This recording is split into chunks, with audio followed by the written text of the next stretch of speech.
Let's sing a song full of hope, full of pain. Why don't you sing along, my friend? For it's our last refrain. Forever young, ever strong, ever brave. Memories like this never end. No, they don't fade away. So when I'm gone, oh, when I'm gone, I'll be right there, close to the sun. Keep holding on, keep holding on. And I'll be right there, close to the sun, close to the sun.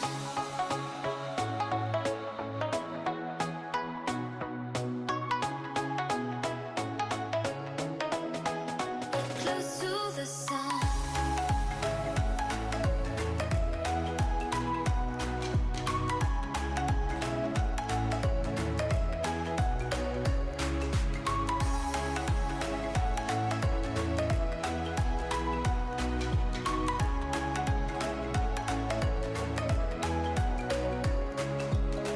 Here's to the ones who let shine through the rain, the ones who stood for something more. We won't forget your names. The tide is high, say goodbye, we set it sail. And all those midnight secrets told, we'll take them to the grave. So when I'm gone, oh, when I'm gone, I'll be right there, close to the sun. Keep holding on, keep holding on. And I'll be right there, close to the sun, close to the sun.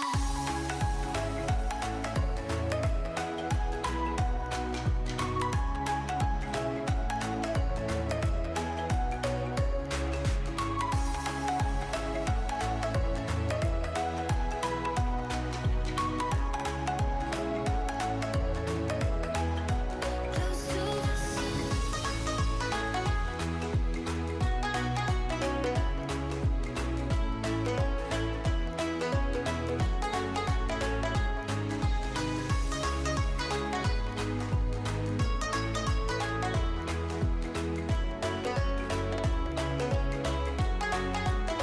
So when I'm gone, oh, when I'm gone, I'll be right there, close to the sun. Keep holding on, keep holding on. And I'll be right there, close to the sun, close to the sun.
Hello and welcome again to a race Sunday on VLF1. The desk host and co-commentator to the race commentator, Credden today, and of course our broadcast director, Stuben as always, doing his lovely job on the side track, something like that. I messed up completely up, but hello, Credden. Hey, Sandro. Yeah, how you doing, man? I'm doing good. I'm on a 5 hour sleep schedule because I haven't slept because of real F1. So Oh my God. Yeah, um it's going to be good because for anyone who doesn't know, the real F1 race was at 6 a.m. British time, 7 a.m. European time, and the race was in Australia, so that's why the time was weird. So most of the grid, I think, will be in a similar situation, and they'll be sleep deprived. So I think we'll have some fun later on. yes, either sleep deprived or they just woke up early and then yeah, I already heard that some people chose to wake up early, some people chose like me to just stay awake, some people just didn't care and watch the highlights. I think that was the smartest thing to do. But well, you need to stay committed, right? Yeah, absolutely. We had an interesting strat from Blaze, our race director. He said he woke up early, watched the real life Australian Grand Prix, and then had a 1.5 hour power nap. And that was weird because normally he falls asleep at the wheel in VLF1 and crashes. So yeah, he just switches things up. It's weird how different drivers do different things. But yeah, we're hopefully all here, all alert. Unless we see a driver lose control and go the wrong way in the race, we'll still have them. Yeah, and I mean today we are in a Singapore Grand Prix, and Singapore we already know is a difficult track, and with sleep deprived drivers, we will see a lot of safety cars. I feel like. Yeah, the two big ones, I think. Brandon in season one, I think, didn't take a turn when he was meant to. Travis was doing, I think it was a charity stream, but he was up for 24 hours doing a streamathon. And then at the end of the 24 hours, he did VLF1 and he just forgot to turn for the home straight. So we might be seeing a bit of that. As you said, Singapore has got its challenges. Yeah, Singapore is a really hard track. It's a street circuit. Street circuits already are difficult in itself, and Singapore also has the non-forgiving curbs on them. So yeah, that both combined is always not a good choice and leads a lot of drivers into the wall. But oh well, we will see.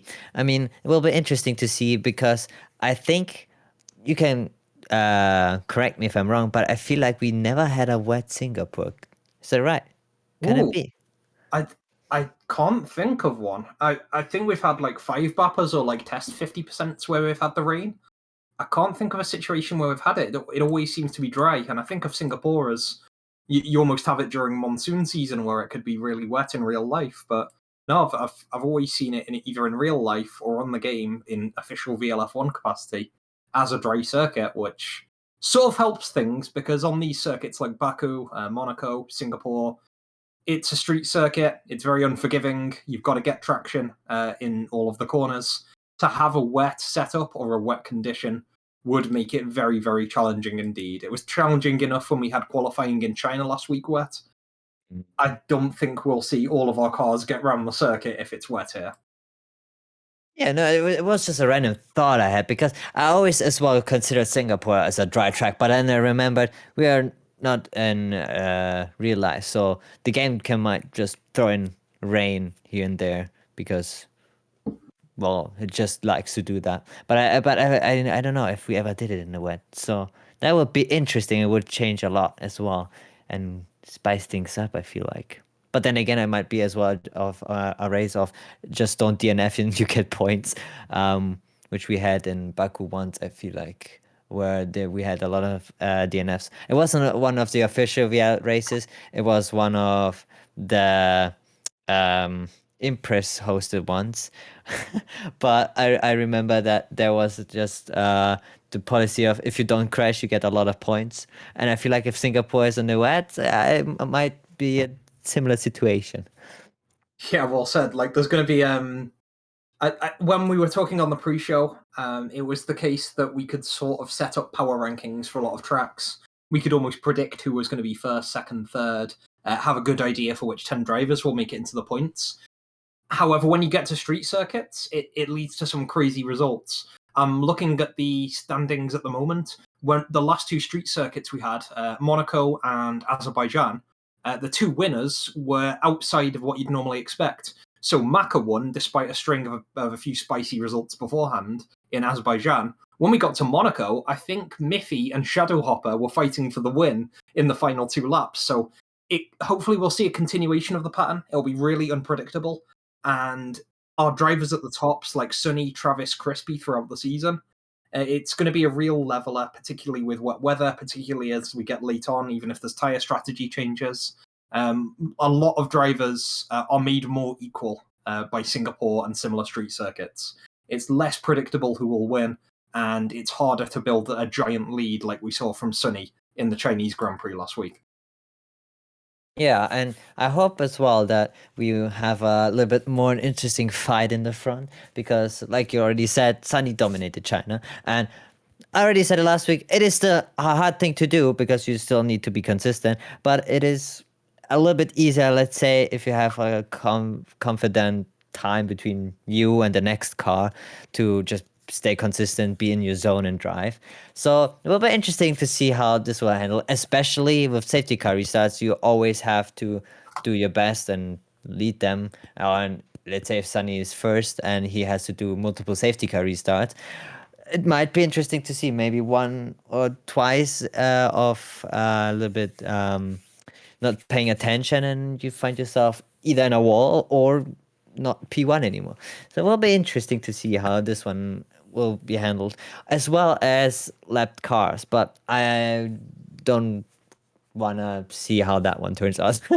I want to see fights for the front in the midfield, towards the end of the field, everyone just fighting with each other, fighting for positions, points, and have the best race of their time. Yeah, the last time we had lapped cars around Singapore, the Milky Dan incident happened. I believe Milky's now casting EU Masters in League of Legends, and the community hasn't heard from Dan in a while, so make up your own speculation here. I miss them both for different ways, but yeah, I agree. We don't want to have the lapped cars. We want to have battles for position. It might be very difficult to overtake, but it's going to be easy to follow for most of the track.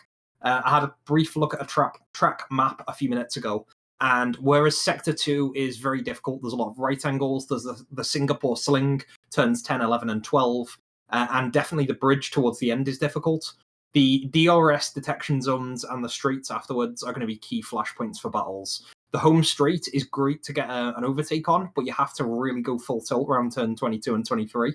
And also the DRS detection zone going into turn 5 in Sector 1, it requires a really nice profile turn around turn 5, getting really close to the wall on the outside and all the hallmarks of a great exit. And it's so important because that might be the only chance on the lap for most of our drivers to get a clean overtake off. And we're going to see the driver in front fight for position, try and get a late brake on into turn 7. Some drivers are going to do it well. I'm sure some others are going to do it badly and cause collisions. As a caster, it's fun to see both of them. So, yeah, from my point of view, definitely bring it on. I hope it's close. We've got a lot of drivers here that have done the circuit a few times before. Looking into the history of Singapore in VLF1, this is season 5 and this is the 5th time we've done the track. So far, we've had Flyer win in seasons 1 and 4.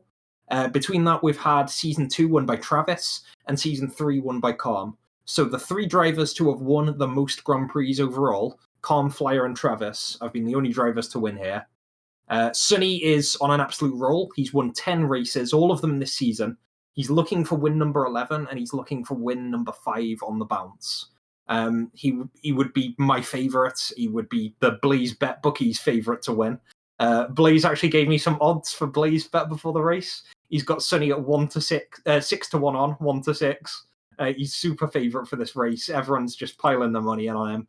He's very reliable, and he's actually going for a record, Sandro. He's trying to match the most wins in a row, which currently is held by Calm in the Season 4 Haas between Canada and Belgium. Calm got 6 wins in a row. Sunny's got 4 in a row, and he's looking for number 5 here today. Oh, interesting. Okay. Record-breaking season. I love this. I like this very much. I mean, is Calm racing today? I've heard he is. I've heard Brandon's got him, but that was the case last weekend. He didn't end up showing along to the racetrack, just like Gaben. So all I've heard tells me that he's in. I hope he is. Oh yes, I hope as well because it will be interesting to see if Calm says like, "Oh wait, you want to break my record?" Nah, not if I have something to say about that. Oh, that would be interesting to see. I mean, with the favorites, I love this one. I actually haven't looked at it at this yet, but I can see Calm is a 3-1 with Psyduck's a 2-1. I don't quite get the thing. You mean 3-1 is he's heavily favored or heavily unfavored? It's I think Brandon, who is surprised, Brandon has sourced all of the Blaze bet odds here. For anyone who doesn't know odds, 3-1 means that you will win 3 times your bet and you'll get your bet back. So if you were to put £10 on a Calm, you would get £30 and your £10 bet back if Calm were to win. You would lose your £10 stake if Calm were to lose. Brandon's just thrown down a load of drivers instead of power ranking them. He's just called them Blaze Bet. He's got Miffy strong on streets as 5-1. He's ahead of Charmander on 9. Sorry, Charmander is a more safe bet on 9-2, despite the fact Travis has retired him at a late stage. Miffy's going to be that second Red Bull today. The wild card from Blaze Bet is Crispy, 21-2, which means that you get just over 10 times your initial stake back if he comes in. But yeah, I wouldn't take that bet. It's very much Sunny's to lose, even though Travis is going to be hot on his heels, both in today's race and overall chasing him down for World Drivers' Champion. I see. Okay. So that means Sunny 1-6 is if you bet 10 and he wins, you don't get, you just get the same amount paid out, right? It's weird because odds are backwards. So think of it as for every £6 that you bet, you get one back. So there's So only a lose yeah, situation. you get your bet back, but you only get a really small amount. So if you put £60 on, you only get a bonus £10 if he wins. It's like a really safe bet. Everyone expects him to win. So for anyone who doesn't follow the UK horse racing calendar, the Grand National, which is the biggest horse race in the UK, was raced this weekend. It seems to be the time of year when everyone in the UK becomes like a gambling addict, puts down some money on all the horses, and you see all these bets and all these odds and all of these numbers in the paper and everything. We're having our production say that it was what, 38 quid that he placed down on the. He won 38 quid. So there we go. We can heartily recommend gambling on VL. Gambling is provably the way to go. Please gamble all of your life savings away, and it can only be good. There is no negative outlook or possibility. So yeah, there we go. Yeah, bit of an interlude there, but yeah, that's what Brandon sort of means when he threw Blaze bet down, Pyro. Okay, perfect. I love this. How our production is like, please don't gamble. Much, yeah. I don't see anything wrong with that. Too funny. Like, he's like the guy in the back of QI. if you've seen QI, it's quite interesting. So there's often difficult questions, but there's like an obvious wrong answer and you lose points for it. So I think a VL pub quiz question was, what's Boris Johnson's first name? It's actually Alexander on his birth certificate, but you're expecting one of the panelists to just go, is it Boris? And then you hear the buzzers of wee wee, and on the back you see the answer Boris come up. So Stillvend is that guy right now. He shows the obvious answers and puts the horn down. I actually would have said the same. I was like, Yeah. wait, what? His name is Boris? Oh, okay. Yeah, of See, I course learned it's something Boris. new today. Interesting. Yeah, boy. Oh, okay. So we've got the. I talked briefly about the World Drivers' Championship. Sunny leads by 53 points. He's been on an absolute roll. Winning 4 races in a row will do that to you. More importantly, though, Travis has sort of fallen off a bit. He wasn't here for China. The week before was the 100th anniversary Grand Prix in Silverstone. He had a really bad incident lap 1, couldn't recover, and ended up finishing P11 outside the points. So in the last 2 races, Sunny has scored maximums. He's got 52 points, and Trav has got naff all, which means that there's a big gap at the top. Travis was threatening to miss the rest of the season or several races due to his bus driving schedule, and Sonny was seen as nailed on cert. However, we have background info from the race director that Sonny is potentially going to be on holiday for at least one race, maybe two of our final seven.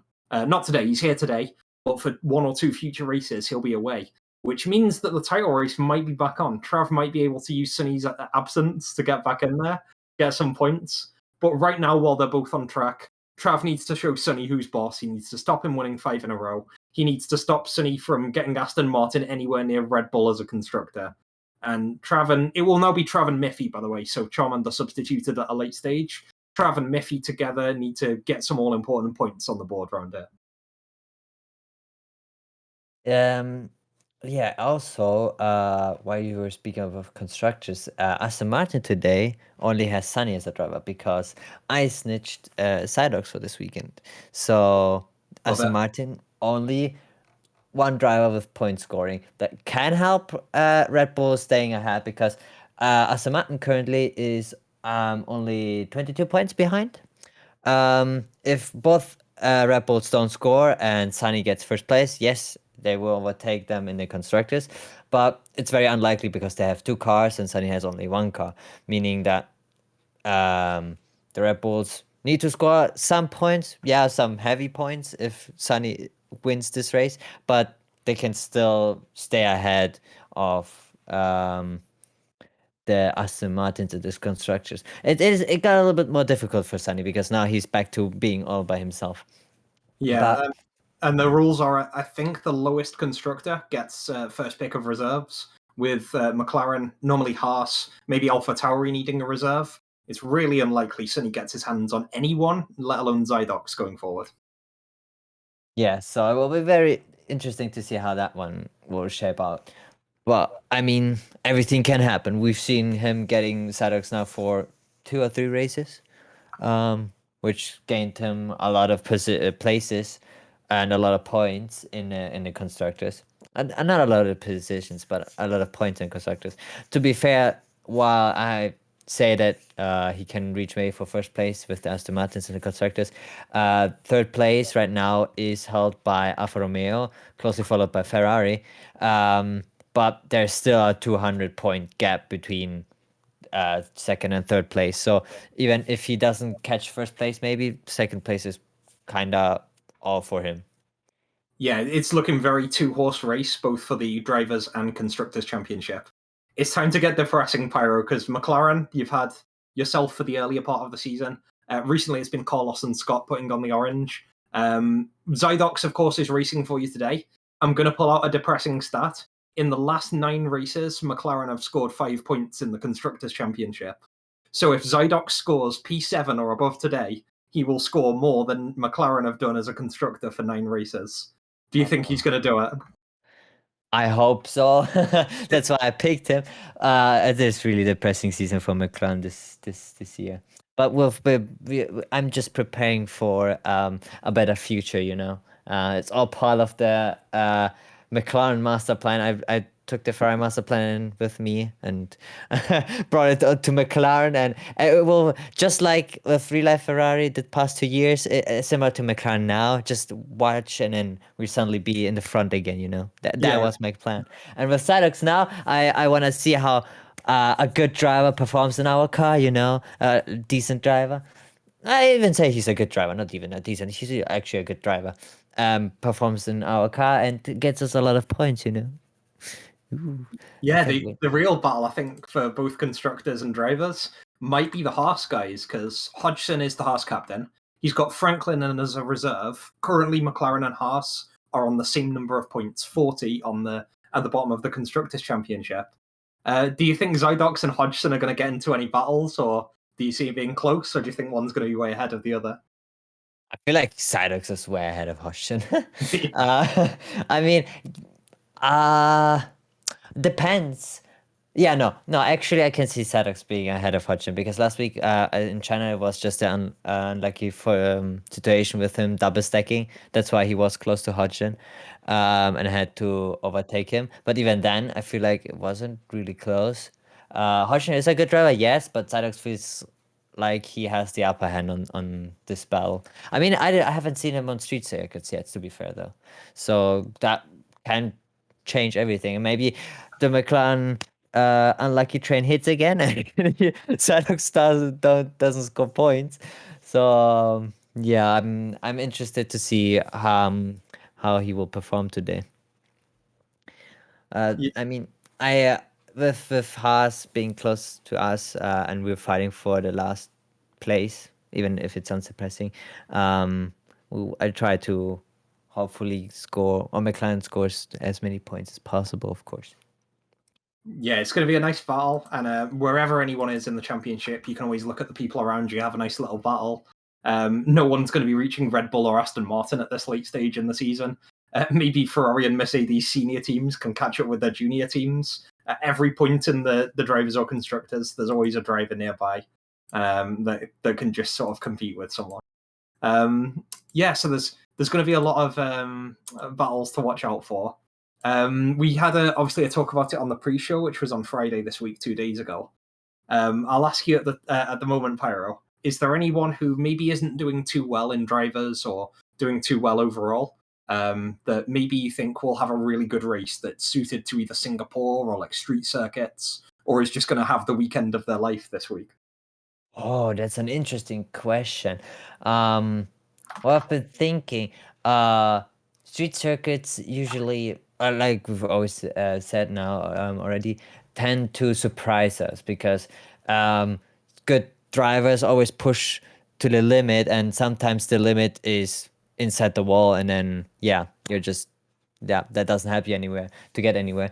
But I feel like drivers like Monty and maybe Franklin, who are a little bit more calmer side, but also decent drivers, can profit from these mistakes that people do at the top, and just casually sneak their way into the, I don't know, top five, top three, maybe.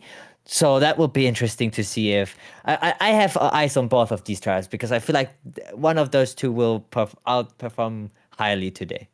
Well, speaking of top three, we've got a nice top three today. We're going to put together. We're going to get the band back together from the group of casters that was in my the extension downstairs room. Because joining us right now, we've got Charmander, who couldn't make the Red Bulls, but is going for another top three. How you doing, Alex? Wait a minute, you're not Alex. I'm good, thanks. How are you? Sorry, Still Ben, that was a brilliant switch on production. Love it. He had you right ready. Yeah, doing great, Alex. We've also got Brandon in. How's it going? I thought I'd come give you an update from official race director point of view. Oh, the lobby's screwed and we're going to unranked. No, we're doing leagues. We are skipping Q1 and we've just created a new league and we've got to invite it to the old league, so it doesn't matter. So how many iterations of the word backup do we have in the title? It's called New VL Keck W. Still Ben's got you in there as well. Oh my god, it's like the Fab Four all over again, only with interesting amounts of looking over other people's shoulders. I just want to come and assure you and the viewers that the delay will be no more than another 5 minutes. And that what's going on is what's going on. Okay, before you head back to the lobby, Brandon, just hit us with your famous catchphrase. Bodson. Excellent. All right, production smurfing right now as both Charmander and Blaze joined. You got their silhouettes in. Love it. So yeah, back to you, Alex. How's things going? Not too bad. It's unfortunate I'm not able to race tonight. It's a problem of my own making, but we live with our own mistakes. But yeah, it should be an interesting race to watch and cast. Singapore always provides a lot of spicy drama. Yeah, boy. We were talking a bit about previous street circuits that were unpredictable. So we were looking at Shadow Hopper and Miffy fighting for the win in Monaco, and Maka taking the win in Azerbaijan. Do we think there's any chance of Sonny getting dethroned? Do you think any of the Red Bull street circuit dominance could come in? It's possible. I think Singapore is very much a track where people can bin it even if left on their own. There doesn't need to be any shenanigans with other drivers. I very much can see some kind of upset happening. and we'll just have to wait and see what that is. Yeah, it should be fantastic to watch. Okay, Pyro, we've got a lot of unpredictable things ready to happen. We've got our rosters set up. Have you got any insight into the tyre strategy? I've looked, and I think we might have a one-stop, but I still think we want to see what the weather is before we talk too much about it. Oh yeah, the weather. I mean, I have a feeling it's still gonna be dry. I just wish for it to be wet, even though the driver's probably gonna hate it when it's gonna rain, especially if it's full wet. But if it's dry, I think medium hard is most likely because the softs are just dead after 2 laps or 3 laps, if I remember correctly. So even in qualifying, it was always the trouble with the soft tires. But most interesting thing on these compounds is if you get a safety car and you have cold tires, what is really easily to do is on a restart spin it out of turn 23, which happened to Travis multiple times already, and he's considered one of the good, really good drivers. So if it can happen to him, it can happen to everyone else, and that's something I feel like is also a little bit interesting or hard to manage on this track, because cold tires with cold hard tires are already a problem in itself. But then on a restart and you put too much power on the pedal too quickly, you're just in a wall. So that is an interesting strategy and something to watch out for. Yeah, well said. The hard tires. I think a lot of drivers don't like going on the hard tires unless it's a race situation, because then they're slower. And why would you want to be slower when you're playing F1? But in reality, it's probably going to be the tire that lots of our drivers go for. I don't think many drivers will be starting on the hard tire, but they'll be looking for a safety car. And much like happened in China, they'll be trying to calculate, like Somtha did, trying to see if the one stint of hard tires can reach for the remainder of the race. Okay, so we're hopefully getting closer. We're in the midst of a lobby switch. We're hopefully getting everyone there. We've got 15 drivers today. We'll be skipping Q1. We'll be going to Q2. Yeah, Alex, if we're going to go for predictions, what would you say about the people to drop in Q2? Have you got any hot tips on who would survive, or maybe even for Q3, who's going to get pole, do well, do badly, crash out? A lot of the drivers who are maybe fast but a bit more erratic usually struggle at street circuits. In terms of specific drivers, there's an outside chance a driver like Maka or someone like that who hasn't been consistently quick but has had explosive performances every now and again could make a mistake and see themselves dropped out of Q2.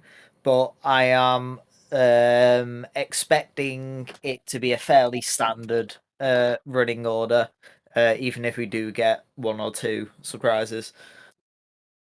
Yeah, so Milky P1, is that right?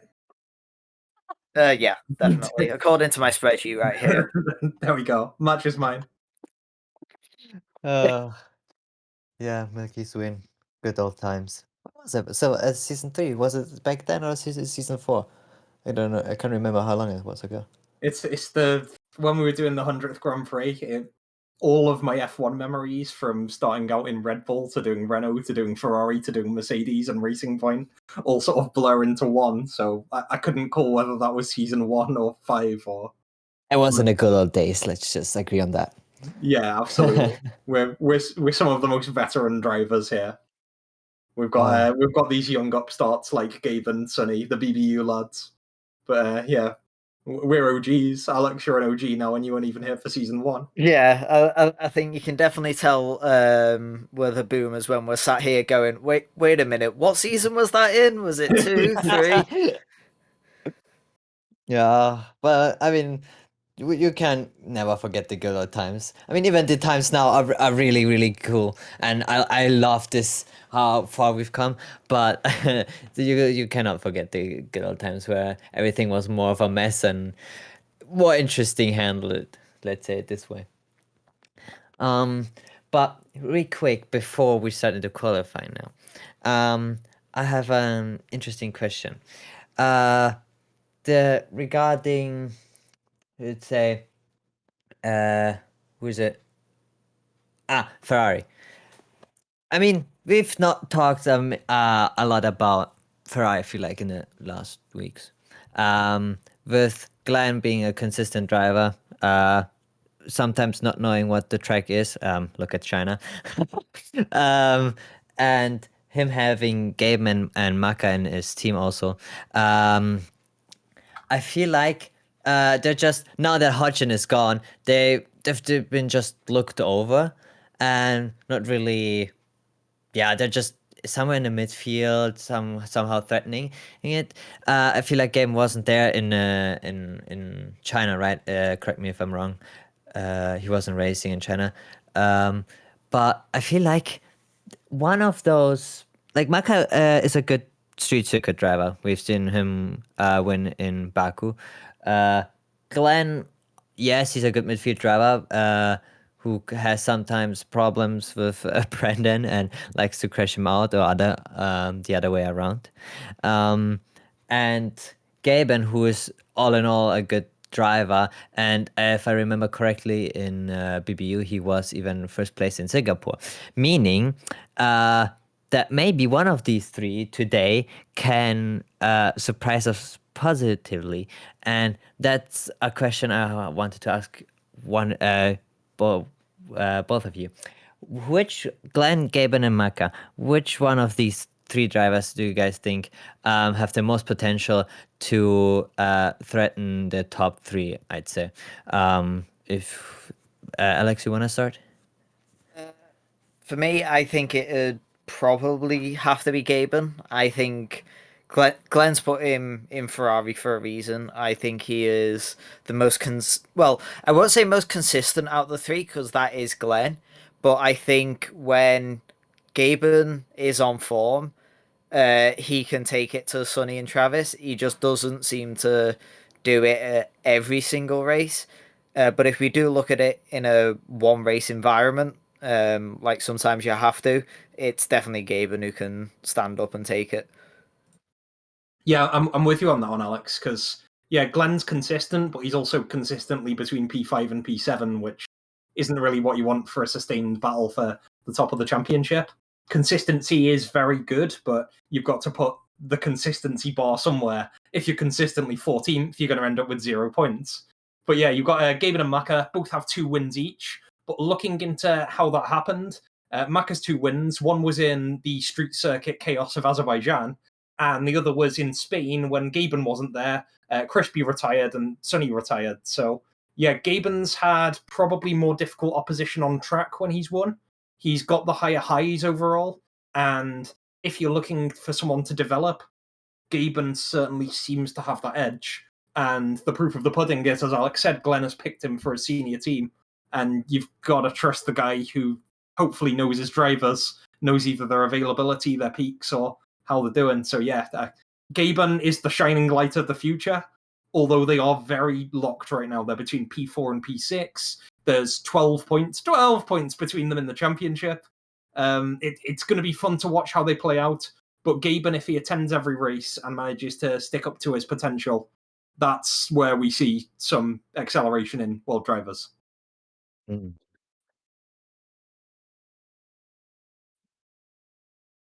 Okay, well, our production just updated us on there's no calm today, sadly, so no threat from him that Sonny's gonna break his record.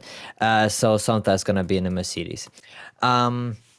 Interesting takes on you guys with the Gaben, Glenn, and Maka thing. I am actually surprised because for myself, I feel like yes, Gaben is a good driver and he deserves a Ferrari seat. But I feel like I have my money on Maka this weekend because I feel like in a street circuit he is a little bit stronger than Gaben. But I can be wrong on this one. But I love the takes of you guys, and I see where you guys come from. Yeah. Oh, It's. Go on. sorry. I just saw that we have wet into dry race, and yes, that's what I like. I'm sorry. Oh, that's too much hype. Rob Pyro loses himself with excitement. Yeah, we're going to have potentially dry qualifying, slick tires, with the race starting with wet weather. So all of the things that me and Pyro mentioned earlier, reduced traction, more likely that cars stick it in walls or have collisions, difficulty in getting grip, the equalizing of all the drivers so there isn't one standout driver. All those things hopefully happen with wet weather. The fact that it's a race start in wet weather as opposed to dry qualifying means that our drivers have a real headache when it comes to setup. They can't really pick for the wet weather because they're going to have to look for the end of the race being dry, and they're going to have to set the fastest times in qualifying. So when the race start is wet, we're going to have drivers attempt it with the worst possible setup, and that really increases the likelihood of spins or collisions. As a commentator, I'm absolutely here for it. I look really forward to it. Yes, and I mean, and not only that, you have to think about yes, the race starts in the wet and it's gonna dry out, but it takes a while until the track actually is dried out. So if it's towards the end, it might even be a situation where there's no really transition between the wet and the dry. So if you're really unlucky, it can be wet all the way until the end, and then you have just a wrong setup and you lose every point you might have gotten, or every chance of points you might have gotten. So it's really interesting, and I'm really sorry, Chavenda, what were you about to say earlier? It's completely gone now that we found out it's changeable conditions. In all the excitement, I was gonna might as well say everything we've just been talking about for the past half an hour's gone out the window, because as we know, the wet weather really separates some of the drivers, and there are drivers who are completely different animals when it comes to wet conditions compared to dry. The fact that it's changeable just adds in even more drama, so I'm really excited for this. Yes, I love this as well. I mean, it is gonna be interesting to see, especially now with the hopes that it's gonna be a very spicy and interesting race. For us commentators, obviously, the best thing you can ask for the driver, obviously, they're probably hating their lives right now. um, but I'm all for this, and I can't wait until the qualifying starts. Even though qualifying is gonna be completely dry, it will be still interesting because Park Fermé is still a thing, so they have to decide now what setup they want to run for the qualifying and the race. And then they're locked with that. Yes, they can make minor changes like front wing. I feel like tire temperature, tire pressure, on the front at least, are the only things you can change, if I'm correct. But everything else is locked. So I'm really, really hyped to see what we've got waiting for us. Yes. Yeah, with that, we can move on to the qualifying. The qualifying one is gonna get skipped because we have only 14 drivers, and we're gonna jump right into Q2. And yeah.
Well, I hope you're on the edge of the seats, folks.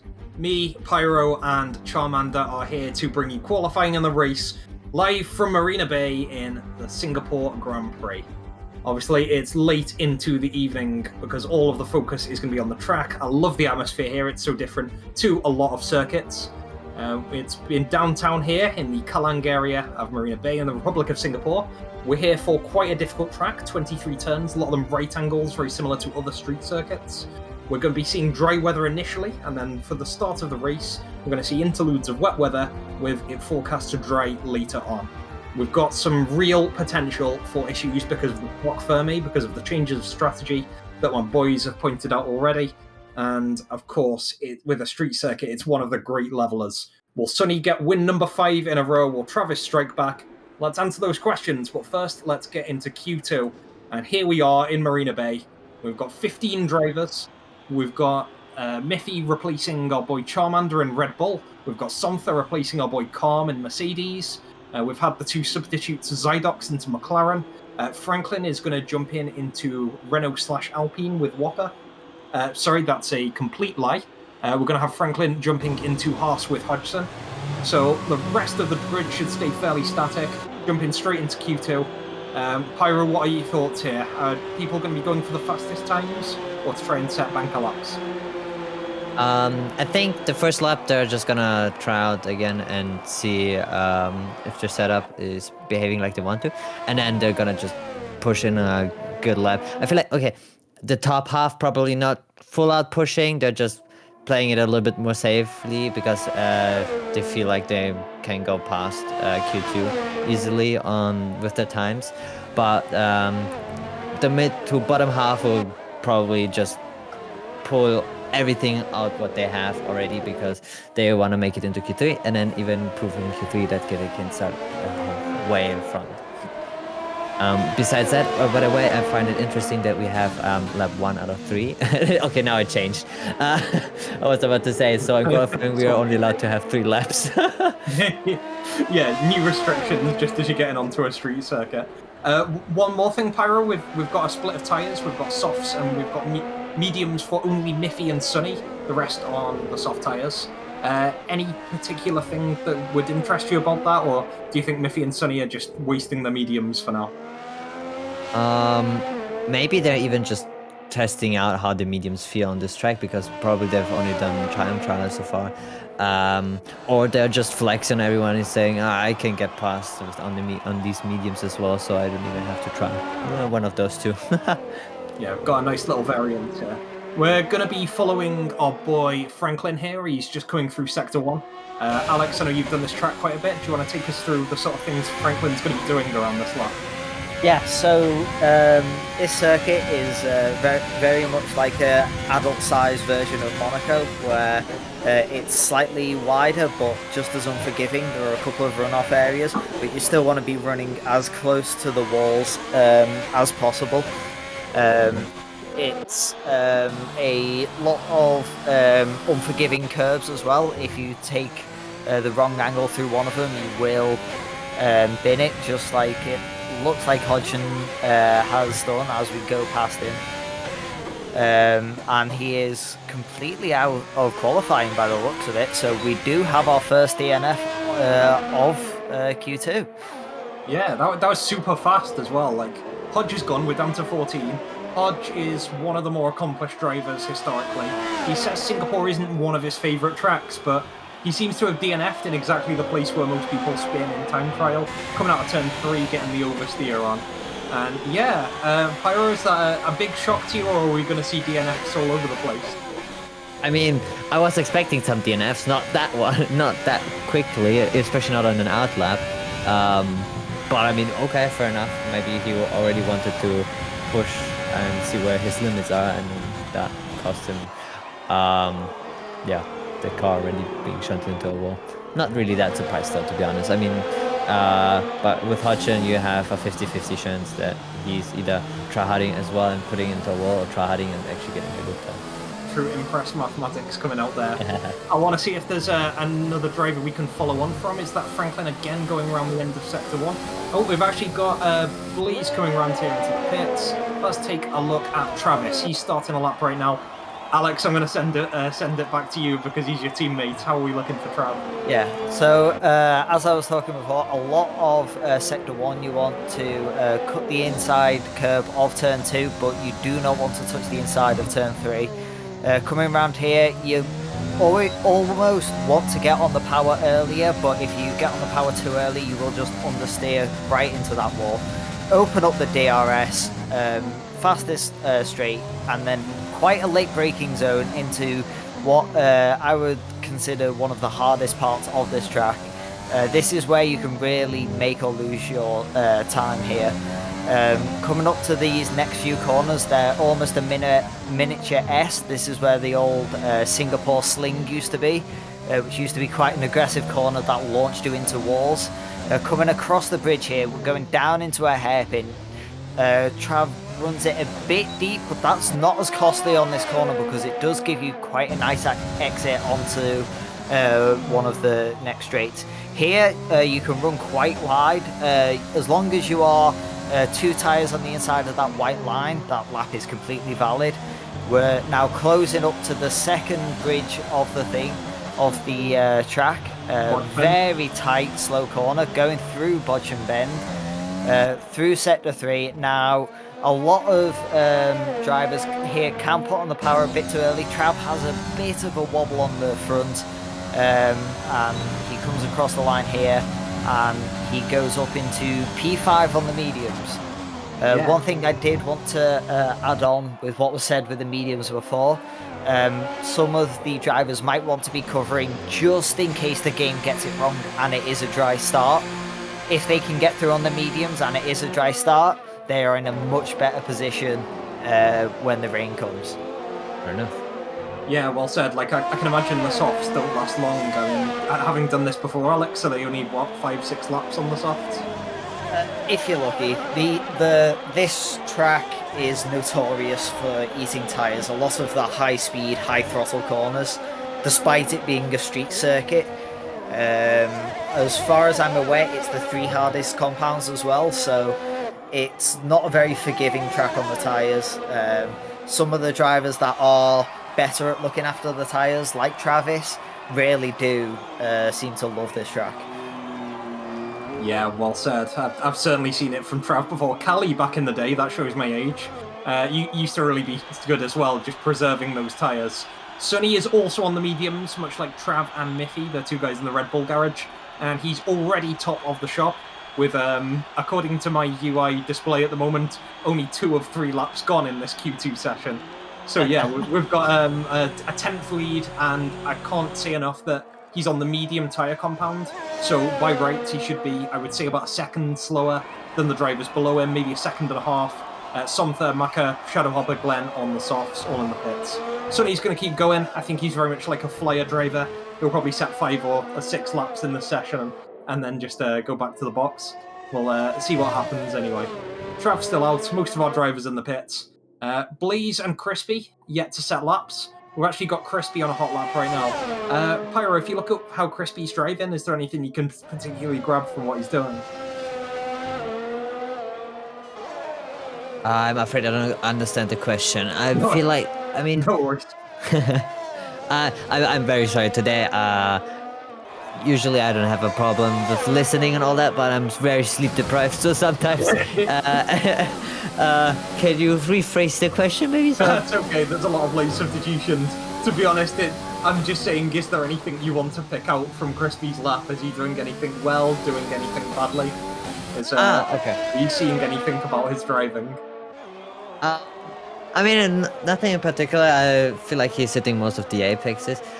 His car also seems very stable, so he doesn't have to correct much about it. I've seen very interesting, how you say, a turn, how you can handle turn 13, I feel like it was.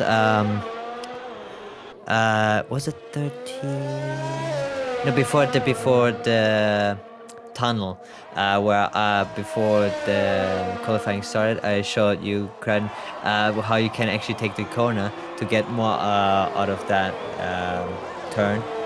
most of the drivers actually don't do that, and I felt Crispy was the only one that actually has done it the way you always used to do it, and that is just take a lot of the curve with you and put the car mostly to the left instead of the right side of the turn. And no, I haven't seen anyone else do it besides him for now. Yeah, well said. We've got I did notice that really improved my time when it came to time trial. I'm a washed up boomer at the moment, so I can't speak for what's getting all of these drivers the fastest times. But yeah, we didn't see Travis do it, and that's very poignant for me because Trav normally smurfs at lots of these things. Franklin just going past Crispy at the moment.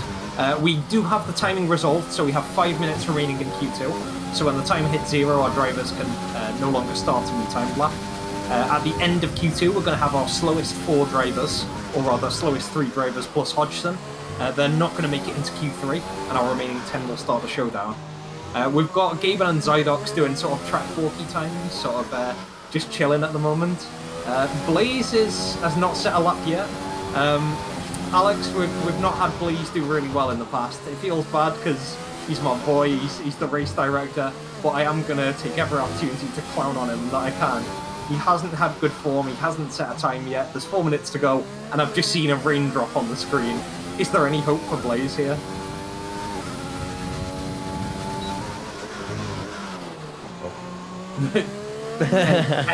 Okay, good talk. Oh, sorry, I was muted. I was sat here talking to myself. Fantastic. As I was saying to myself, the fact that we're getting rain in, and he still hasn't set a lap, his chances are somewhere between 0 and absolutely fucking 0. So yeah, it's not looking good. Interesting that both Gaben and Zydox are in the drop zone with the rain coming out. It's looking very dangerous for those, and it's going to be interesting. As I say that, Gaben just pops himself up into P5. Yeah, Zydox on an outlap at the moment. He's actually in parking lot B at the end of turn 6. He's doing a nice little turnaround. What is with McLaren drivers and Pyro pulled out the first reserve pick for Zydox. Zydox, by the way, I think has 5 podiums in the last 6 races. Here he is in parking lot B with a Renault track walk time in P12 and Q2 with the rain. You must feel like you've bought an Xbox off eBay and then someone sent you a cardboard box with an X on. Yeah, it feels that way. The McLaren curse strikes again. Holy shit! I hope for the race that he will perform. I'm huffing a lot of copium right now because I really hope that he will perform in the race at least. But there's everything to play for still. I'm a big fan of the timing that just happened there. Blaze just invalidated his lap at the start of Sector 3, which almost certainly means he's out at Q2. Somther and Crispy almost immediately and at the same time retire, as if to say, yeah, we've got this sorted, Blaze isn't improving, none of the other drivers will get better, we're safe. And to be honest, I can't argue with them. Everyone looks fairly locked at the moment. With the rain, with Zydox's, let's say, misdirection, I can't see any drivers improving. Even Blaze, if he sets off now, he won't really have a good shot at beating any sort of time. So at the moment, Alex, it's looking like Miffy's gone. Could you have done better? On my current state of sleep, probably not. This would have been my first race doing Singapore back-to-back with qualifying, and I struggle with Singapore anyway. But it's a rough one. We'll have to see what he can do. But obviously, with the rain, it's not looking likely for him to improve. But I can always hope he can find those 4/10 somewhere. Yeah, well said. We know from Miffy street circuits and the Red Bull buff he seems to get what he can bring to the table. Zydox is really going for it here. He's putting everything on the line, and why not? This is his chance to get a hot lap in, his chance to get out of Q2 and into the showdown. Miffy's doing the same, but he's wiggling like Jason Derulo. Zydox looks more in control of his car as he starts up Sector 3. He's got a 9-second deficit to improve on. His time actually looks fairly alright at the moment. And there he is, he's invalidated. Commentator's curse coming in hot. So yeah, Zydox, unless he does something this lap, is going to be a wrap for him. And I did Shadow Hopper dirty. I said he was going to DNF, but so far he's proven me wrong. Not only is he not DNF'd like Hodgson, he's also in P4. He's doing really well. He's got the time on the board. Maybe net P5 or P6 when you consider Gaben and Trav below him. But yeah, Shadow's looking really good. Crispy I sort of wrote off a bit. I saw him as a bit more consistent but not devastating on this track. But yeah, nice early signs. It's interesting to see. Zydox invalidated, by the way, again. But as well, he's the second driver, and I'm proud at least of this one, that he's taking the corner before the tunnel, like I used to do it. So at least something. Yes. Something to be proud of. When nothing else goes wrong, we take the little wins, right? Absolutely. Okay, So that's Q2 done. We started with 15 drivers. We've now knocked that down to... we started with 14 drivers with Sumther's replacement of Calm. We've cut that down to 10. So Miffy, Zydox, Blaze, and Hodgson. Charmander, while I just get the results via screenshot, just give us a shout on how the top 10 are looking, who you'd consider favourites, who you think is going to fall a bit in the last 12-minute session. I think with that time that he set on mediums, it's hard to look past Sonny. He has looked quick in the rain before, so it's hard to look past him. But I have got to put my money on my teammate as well. I think what he's coming at is come home from busing, just come in, set one lap, and that's where he is. He's definitely going to improve as we go on, and it should make an interesting battle. It's worth saying, by the way, Alex, do you know if Trav watched the Australian Grand Prix earlier and has just gone out on a bus shift as well? I actually have no idea. Yeah, we've got to ask him later, because that might contribute to his sleep deprivation, and we know what happened last time he was sleep deprived around Singapore, if you don't DNF. So we're 12 minutes in Q3. We've got a split. In fact, I think it's pretty much all of our drivers going towards the intermediate tyre compound. In fact, I'm lying. Somther and Crispy have both put on the soft tyres. The Mercedes garage is deviating from the rest. They're putting on the softs, they're putting on the slicks, and they're hoping for some magic. Everyone else is on intermediates. Pyro, what do you think? Do you think Mercs have done it, or have they big brained their way into an early DNF? Yes, that's either way, big braining into DNFs, or they just get around and lose 5 minutes because they try to nurse their car back into the pits. I mean, it started raining in Q2 already, and the timing dropped fairly early. We've seen the DRS is disabled. That's usually the first indication that you should switch to the wet tires. And I mean, looking now at the camera or on screen, you can see the track is fairly wet, and even the drops are falling pretty heavily. So it's an interesting choice nonetheless, but I don't think that will bring them anywhere close to a good pace or a good strategy. I don't know.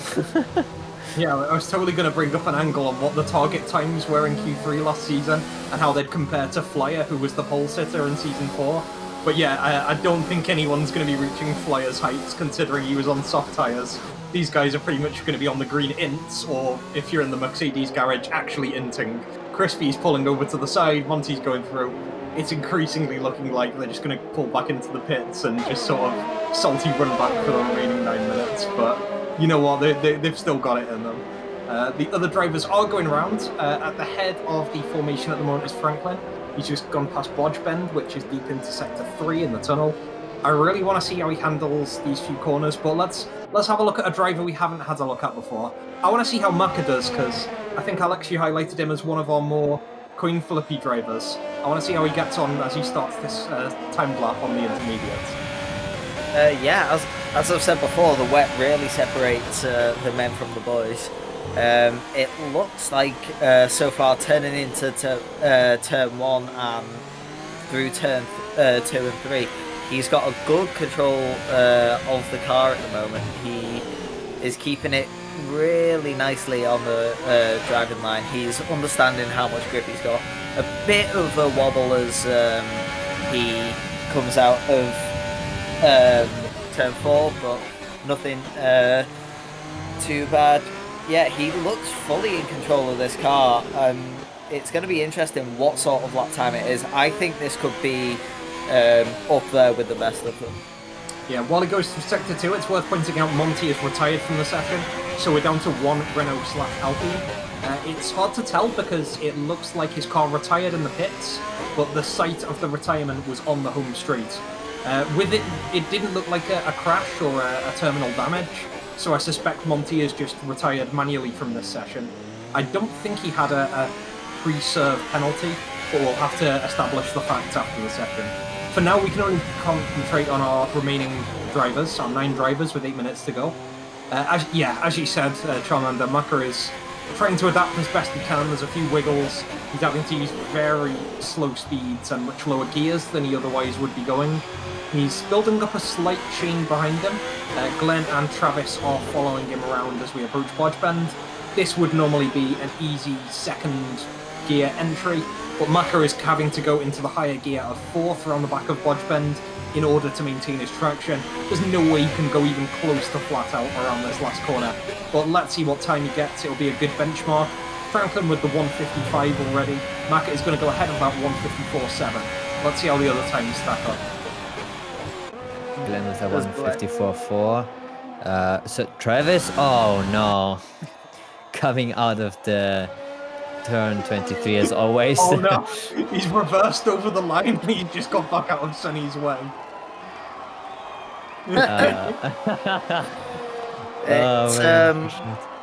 It's worth pointing out while we're watching Travis do a 3-point turn in a very expensive Formula 1 car, that the reason a lot of the drivers sort of formed a queue through this lap and all wanted to get that lap in as quickly as possible is they think this rain is going to get worse. So if the rain's going to get worse and the track's going to get wetter, that just means there's going to be less grip as the track goes on and times will not improve. So in times like this, it usually is first one across the line is the fastest, as we see Glenn slightly cutting a corner as he tries to turn in and the car just does not stick. Project Ferrari being Monsoon Masters at the moment. The only driver who's beating them at the moment is Sunny.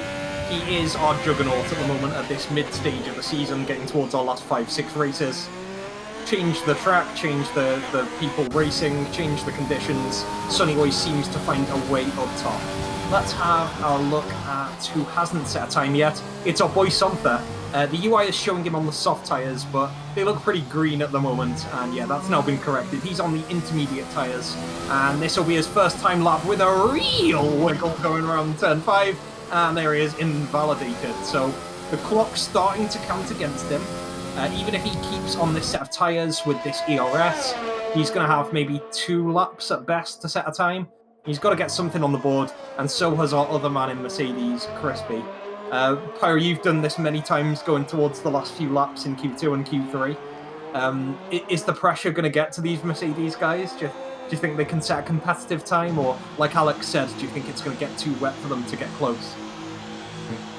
I mean, it depends. If it stays the intermediate tires, with the intermediate tires, I can see them trying to get a more competitive time. I mean, oh my god. There was just I think it was a Ferrari or Maka. Oh, Gaben. Okay, Gaben was on the track wrong way. So he won't improve on his time, sadly. But what I was about to say, now is probably a time where you would just start to push to your maximum, and even if you put your car into a wall, at least you put it while giving your maximum beans. So that was usually what I did. Yes, the pressure can get to you, but I mean, after a while, you learn to just live with it and just try your best and just drive your own race or your own qualifying and prove everyone wrong that you can be up in the front. Yeah, let's take a quick look at the deltas. Trav and Franklin are actually on the track with their time lapse at the moment. They're ahead of their previous times, so maybe competitive times can still be found until we remember that Trav did a track walk by virtue of spinning on that last corner. I did want to point out that that corner that Gaben's retired on and that Trav did his 3-point emergency maneuver on, that's the same corner that tripped up Trav during the 24-hour stream race, and it's caught out two very solid drivers so far. So yeah, really one that our drivers will have to watch out for.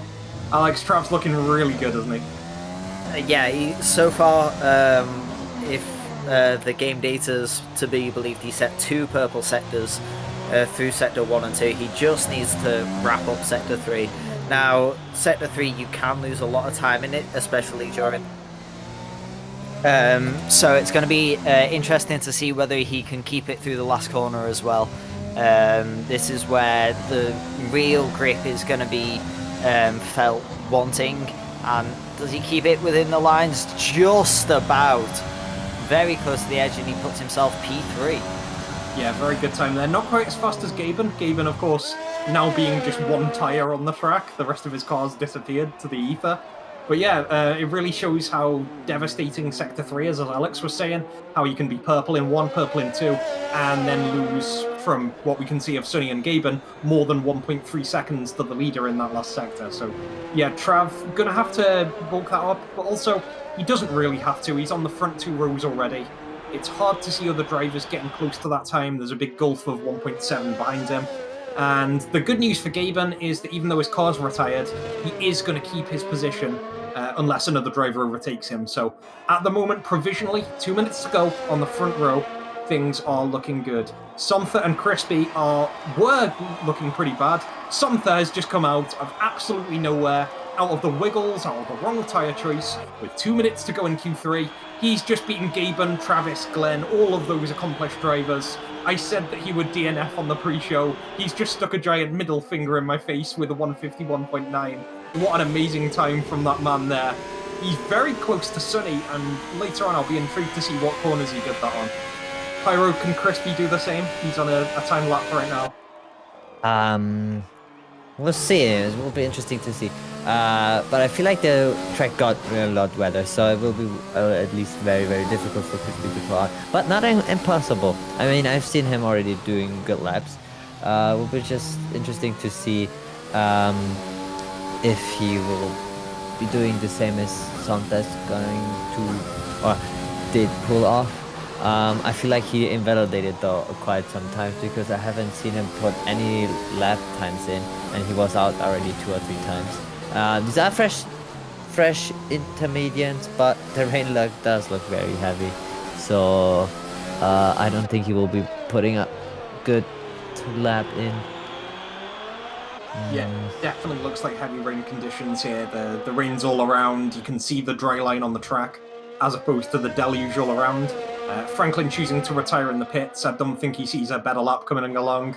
Gaben's tyre is really going to distract Crispy here as he comes to the line. He might contend for 5th here, but no, he's going to be 3/10 slower than Glenn. He's going to slot into P7, marginally narrowly ahead of Maka at the moment.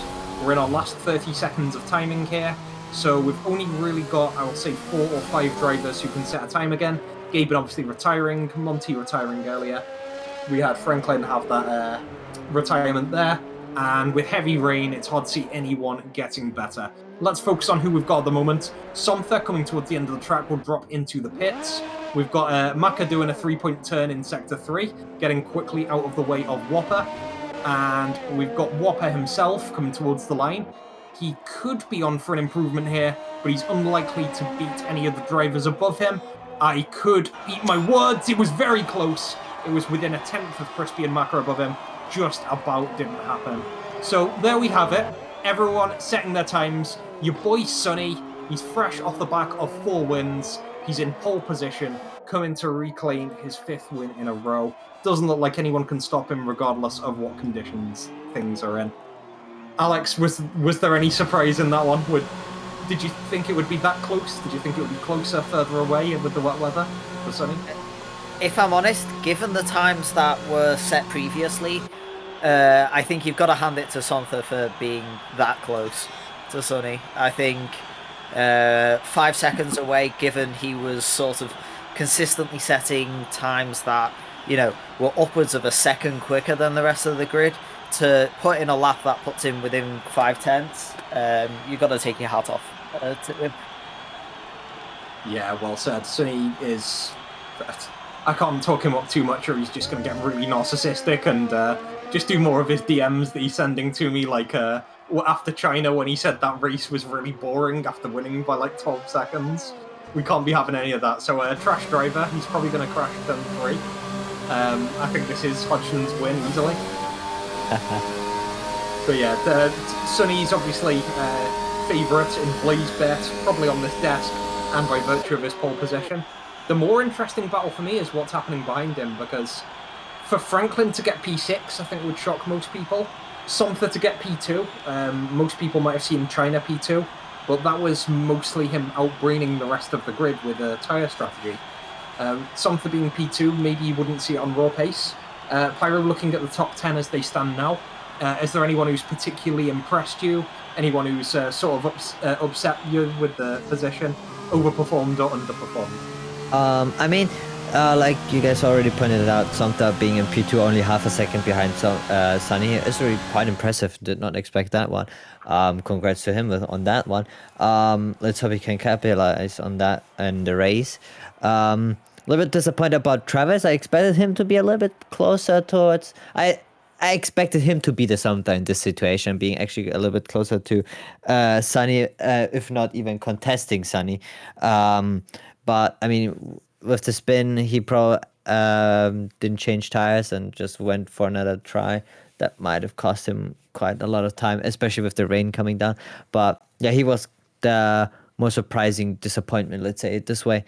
But I mean, doesn't say a lot because we've seen this man already starting from somewhere in the midfield in the race and pulling off P1 in the race later on. So yeah, I'm interested to see what this man pulls off now. And one thing I'd quite like to point out is a few times for the last few races we've done Twitch predictions. We've had like yes or no questions. Is it Hodgson's win? Does Sonny or Travis win? Can we think of a particularly good one for this one? Is there anything with like two options that could be really close? The meme one I was thinking of was Brandon finishing, but you've probably got a few really close ones. Are there any like real tight battles that we could put down as a Twitch prediction, one or the other? It doesn't even have to be close. I guess we could have the bet stake suggested. Okay, while my boys think about that one, we're going to take a look at today's starting grid based on the wet qualifying, dry into wet, Q2 and Q3. So, Sonny is first, simply put. Let's move away from that. Somther really impressed us by getting only half a second away. Most of our drivers in Q3 only really had one lap because of the worsening weather.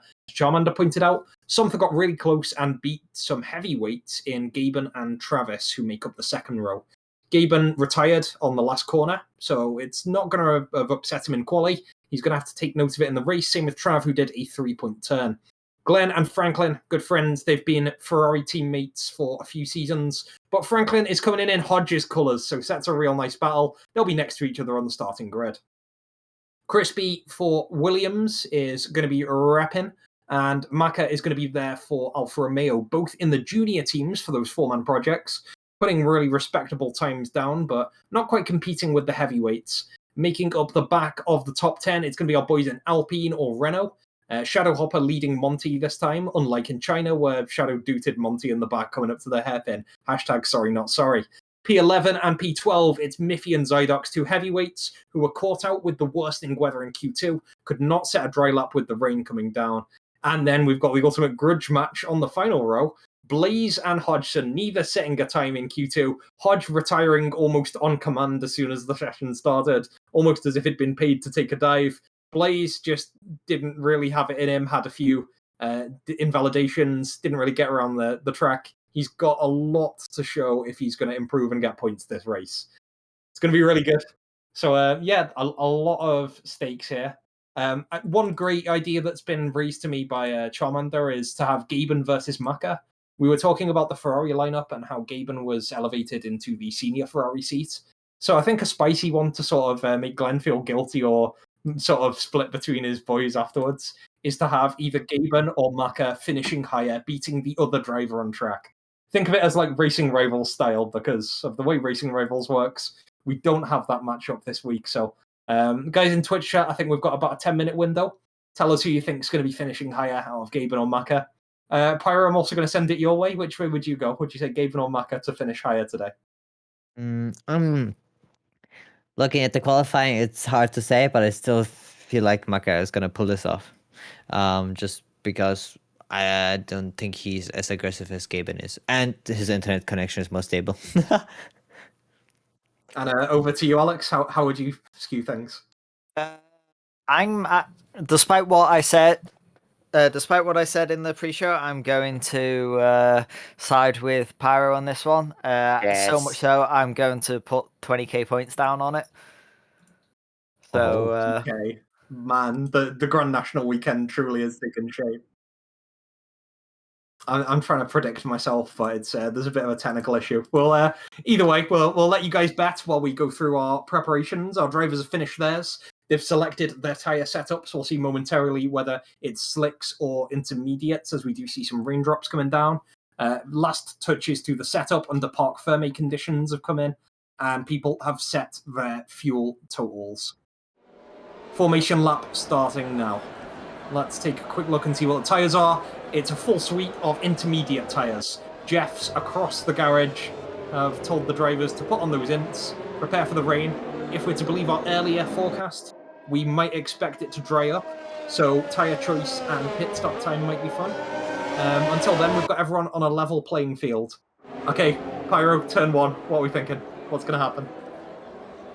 Completely whole mess. Just cars left, right, center. Car parts left, right, center. I can see 3 cars being involved. One that didn't break, one that broke but was just unlucky in the wrong place in the wrong time, and somebody that wanted to overtake but just, yeah, the car got the worst of him. Then crashing into the other 2 cars that were just unlucky to be there. So 5 cars in total, 3 being the active ones causing it. I feel that that's gonna happen. Okay, we've got 5 from Pyro. Charmander, are we going to call raise or fold on 5 DNFs on the start? I'm gonna drop it down, say lower. I will go for a more modest 3. I think it will also be carnage. I think having previously taken out one of my junior team drivers in turn 1 at this track when I took out Shadowhopper, it's definitely a track that if you miss your braking point by 10 meters, you end up taking out half the field. So I think it will be carnage, but I think there will be a lot more people getting away with it. So I'm gonna go with 3 DNFs. Yeah, and a lot of people would sympathise at the moment with that. Trav and Gaben spin on the last corner already. Gaben retired on the last corner, of course. Hodgson has spun. He's normally one of the more reliable drivers. It isn't his track, but he's still DNF'd in about 30 seconds on turn 4. We've got drivers from the good to the great to the bad to the ugly, all struggling with the conditions, all struggling with the wet track. Hodge, of course, DNF'd in the dry before it started raining. So yeah, I can see carnage happening. It's just going to be really weird to see what happens as a result. Drivers are forming up. I really like a couple of the interpersonal battles as well. We had Maka, we had Shadow and Monty being fairly close. I like the idea of Bleeze and Hodgson maybe touching wheels towards the back. But let's get ready. Pyro, who do you think we should focus on for this start? Normally someone near the front but could cause a collision. I would go towards the middle with Franklin or Glenn, one of those 2. Glenn and Franklin, how about it? Okay, 20 rounds in, 26 race season. We're coming towards the business end. Sonny's looking fairly unstoppable in drivers. We'll see if Travis can catch him back from P4. The lights are going on, our drivers are getting ready, the rain is falling, the lights are out, and away we go here in Marina Bay in Singapore. All of our drivers, the mist is flicking up. We see Crispy making an early charge, pushing Trav over to the left, and we have Franklin caught between 2 cars, Glenn off to the right. Monty and Shadow almost colliding as well. Franklin's wing is almost gone after hitting it on Monty. Blaze nearly hitting the wall on the right. We're not having DNFs, but we're having a lot of damage, really obscured visibility here. And Sonny is taking the early lead as we come into what will be the first DRS section if we get dry weather later. cars are starting to form up 1 and 2 wide. This is the only time we'll get any sort of overtaking zone. We've got 2 wide here between Shadow and Blaze coming into this third gear corner. Franklin overshoots and makes things brilliant. Pyro, please take this off me. So much is happening. Yes, it's really much happening. We have a lot of big losers like Maka, who has no pressure at all. Now that everyone betted on him finishing higher than Gaben, he lost a lot of positions in this one. And we still have a lot of changes. My boy Zydox, yes, he gained 5 positions. He's the big winner in all of this. Travis D, like we already pointed out, has a 3-second penalty, unlucky because he got forced off. But I'm really surprised no one DNF'd actually. Yes, there's a lot of damage and a lot happened, but so far everyone's keeping the pace. We've seen already small groups forming. I feel like Sunny's already gone, gave no chance. He's already 3 seconds behind. Sunny's saying, yeah, that's my race, have a good night. Santa as well, 1.3 seconds behind Gaben. So the top 3 fairly already gone and not really close to each other. In the midfield is a little bit closer, but so far it looks really nice. I mean, nothing really drastic happened like we all expected. So a fairly clean lap 1, I would say. Yeah, looking like a lot of really close battles could be about to happen. Zydox's charge on Glenn is going to be glorious, and here he is on the home straight, making it past. Will he make it stick? He's going round turn 1, might have cut the corner there, but we'll see. This is quite a dupe track in the early sectors. It's easy to invalidate and pick up those pens as you've seen from Trav. But Zydox is going to make that one stick.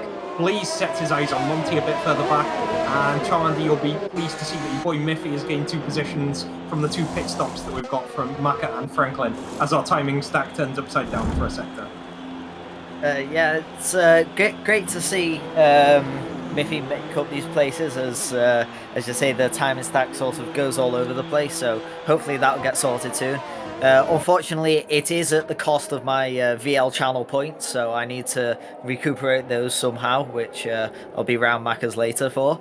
But other than that, it's going to be interesting to see how this race settles down when the conditions change over. I can't, if I'm being honest, I don't think we're going to see much more close racing. We might see Zydox try and cut through the field a bit more, try and get where he should have been, rather than his mess-ups from quali. But other than that, I think we're going to have to wait until the conditions start to change to dry. Yeah, the big problem with the wet conditions, well, there are many problems with the wet conditions. One of them for our drivers is you don't really get that much of a chance to overtake.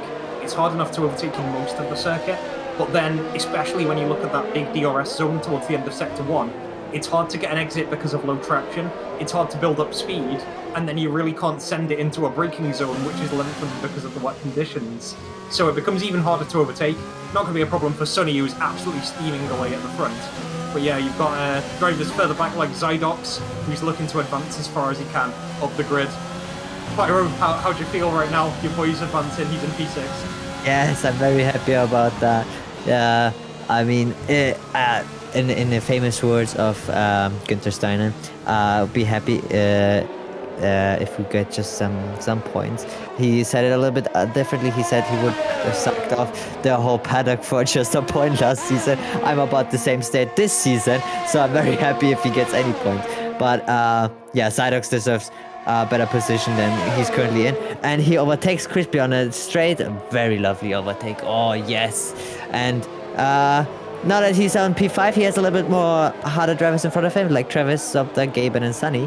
But I feel like he has good chances. He now has to catch up, obviously, because they have a 4-second gap between him and Travis. But I'm looking positively towards it, especially while Travis has a 6-second penalty apparently already. So very unlucky for him. Yeah, Zydox already in P4 if you go by that penalty. Speaking of commentators living vicariously through their teammates, then let's take a quick look at Miffy, who's lost a bit of time to Hodgson in front. How are we feeling, Alex? Are we confident? Do we think he can get points, good points? I think he can definitely get points. I'm hoping for good points, but at the current climate, it's not looking likely. But as I said, it can all change when the conditions do. So I think we're going to have to see what happens after the first round of pit stops.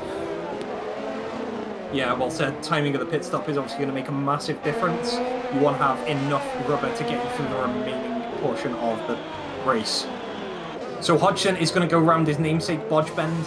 He's another driver that is looking to overtake the guy in front of him. He's within a second of Whopper. I'd argue he'd normally be faster than Whopper, but Whopper has been showing some real pace on this track. Blaze now finds himself in a bit of a Renault sandwich. He's on the ints, he's within a second of Monty, and Monty is just a bit back from our boy Glenn, so I personally am excited to see potential Blaze-Glenn flashpoints. I normally am. It would be great to see it in a wet race with both of them looking for too wide around the first TRS straight. Yeah, there's going to be a lot of potential action there. Monty is right at the back of Glenn. How are we looking in terms of overtake, Pyro? Is it pretty much this corner? Are there any points you can overtake later on? I mean, if the driver in front doesn't make any mistakes, it comes down towards just the straights, where he just has a better exit maybe and puts in all the ERS, and if he has more than the driver in front, it's probably or most likely the only overtake chance you get, because like you said, DRS in the way and the wet doesn't exist, and the wets already have a more difficult way in overtaking the driver in front of you. So if he gets a better exit and after the next corner there's a straight, that's most likely the only overtake chance he gets. Of course, if he comes out of the hairpin, I feel like that's also one of the corners when the driver in front of you has a bad exit or wheel spin. That might also be one of the corners you can overtake, but other than that, it is very unlikely that you have an easy chance to overtake. So the driver in front has to fight and hopefully has the mental capacity to handle that the drivers behind you are following you closely all laps around, but they won't have an easy time to go past you, especially if you defend very well. So it'll be interesting to see how this will shape out, especially now that Glenn sort of creates a small train with him, Monty and Blaze. Yeah, I'm not saying that you should brake check drivers behind you because stewards will be all over you, but there's a little bit of gamesmanship in defending effectively. Oh, we've got Shadow Hopper losing a few positions, and that's because he's gone into the pit lane. The rain has sort of cleared up on my screen, or rather the rainfall has stopped. The track still looks like a lot of spray is coming up. It normally takes a few laps to get to that crossing point, but Shadow is that first driver to jump. He's gone from the intermediates to a set of slick tyres, the first driver in our grid to make a pit stop onto a slick set of tyres onto the mediums. How are we feeling, guys? Is that a call? That is interesting. I feel like he also changed front wing, and he took that opportunity to also change to the mediums. Interesting strategy. Can work. Probably won't work because mediums, it's too early for that, I feel like, because we still see a lot of spray, and mediums already are not tires that warm up quite easily. So maybe a good strategy, maybe a big in, depending on how quickly he can get into the working range of these tires. We've got two more joining them. I was just about to make that point. It looks like both Franklin and Maka have made the same decision to pit and come out on the mediums, so we'll have to see whether that works out and whether the leaders decide to follow. As we say that, as Franklin spins it, coming out of the pits, it's looking like the mediums might not be there yet. Yeah, spin roller is the word of the day. I actually wanted to look at Race Director and see how many of those pit stops were forced by front wing. Shadow and Maka did have to repair, so I think they bit the bullet and said, if I'm going to repair the front wing, might as well get the tyre change in advance. Franklin did not need to repair, came out and did just an Ohio spin Sonati right there. So he's just going to be back on the track in 14th place. He's got to hope he can get some good medium laps in the next few. Looking elsewhere in the field, Monty has managed to close the gap to Glenn.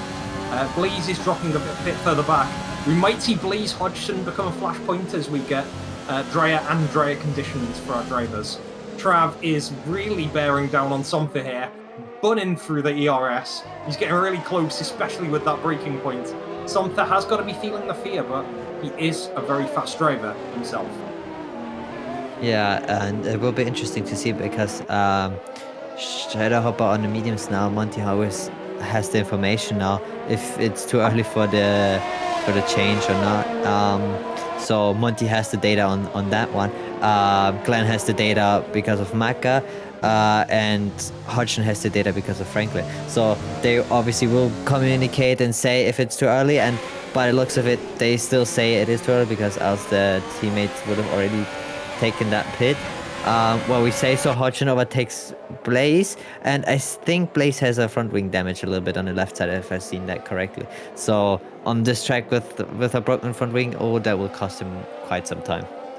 Yeah, so we can get a better view on those end plates, because yeah, Hodge did seem to just bring out a better delta than he could before. Miffy now nipping at Blaze's heels. The good news for Blaze... Oh, is that Hodgson gone? There he is! Just as we saw Hodge getting some good corners off. He's done exactly what he did in Q2. He's binned it in wet conditions this time, and he makes that overtake look like an absolute useless waste of time. There is a safety car on the track, so everyone who can afford to pit should. I would argue that the move here is to go onto the slicks for every driver, not only for the current conditions, but also because they'll be racing under a safety car for 2 laps, so they'll be on the full racing maybe 2 or 3 laps from now. The slicks don't matter at this point. We're going to see which drivers go for the switches over to non-slicks. So far it looks like every meaningful driver is going onto the hard tyres, wants to make it a single stint race after they get out of the pits this time. Oh, damn, that's interesting to see. And it's interesting to see that Hodgson actually lost it just on an acceleration on the straight. It just looked like he entered and drove it into the wall. But those sorts of things tend to happen, especially when the intermediate started to overheat. Maybe that was also the case for him. It's interesting that a lot of the drivers are choosing to go on the hard tyre. They're looking to make it to the end, no more pit stops. However, if the track is a bit wet, they are on the tyre with the least amount of grip, so it's going to be interesting to see who can manage it, and they're going to be very cold. One thing a lot of people forget is the rain on the track sucks out a lot of the heat, so getting heat into these tyres is going to be nigh on impossible. Yeah, well said. Like, it's going to be really hard to get any sort of traction out at exactly the time you want to preserve your strategy towards the end of the race.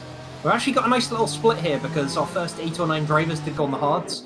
Crispy led the charge onto the mediums. It looks like Crispy and Blaze are going away from their Merc teammate Somtha, and they're going on the mediums. They maybe don't see their tyres lasting all of the remaining 22 laps of racing, 24 laps overall.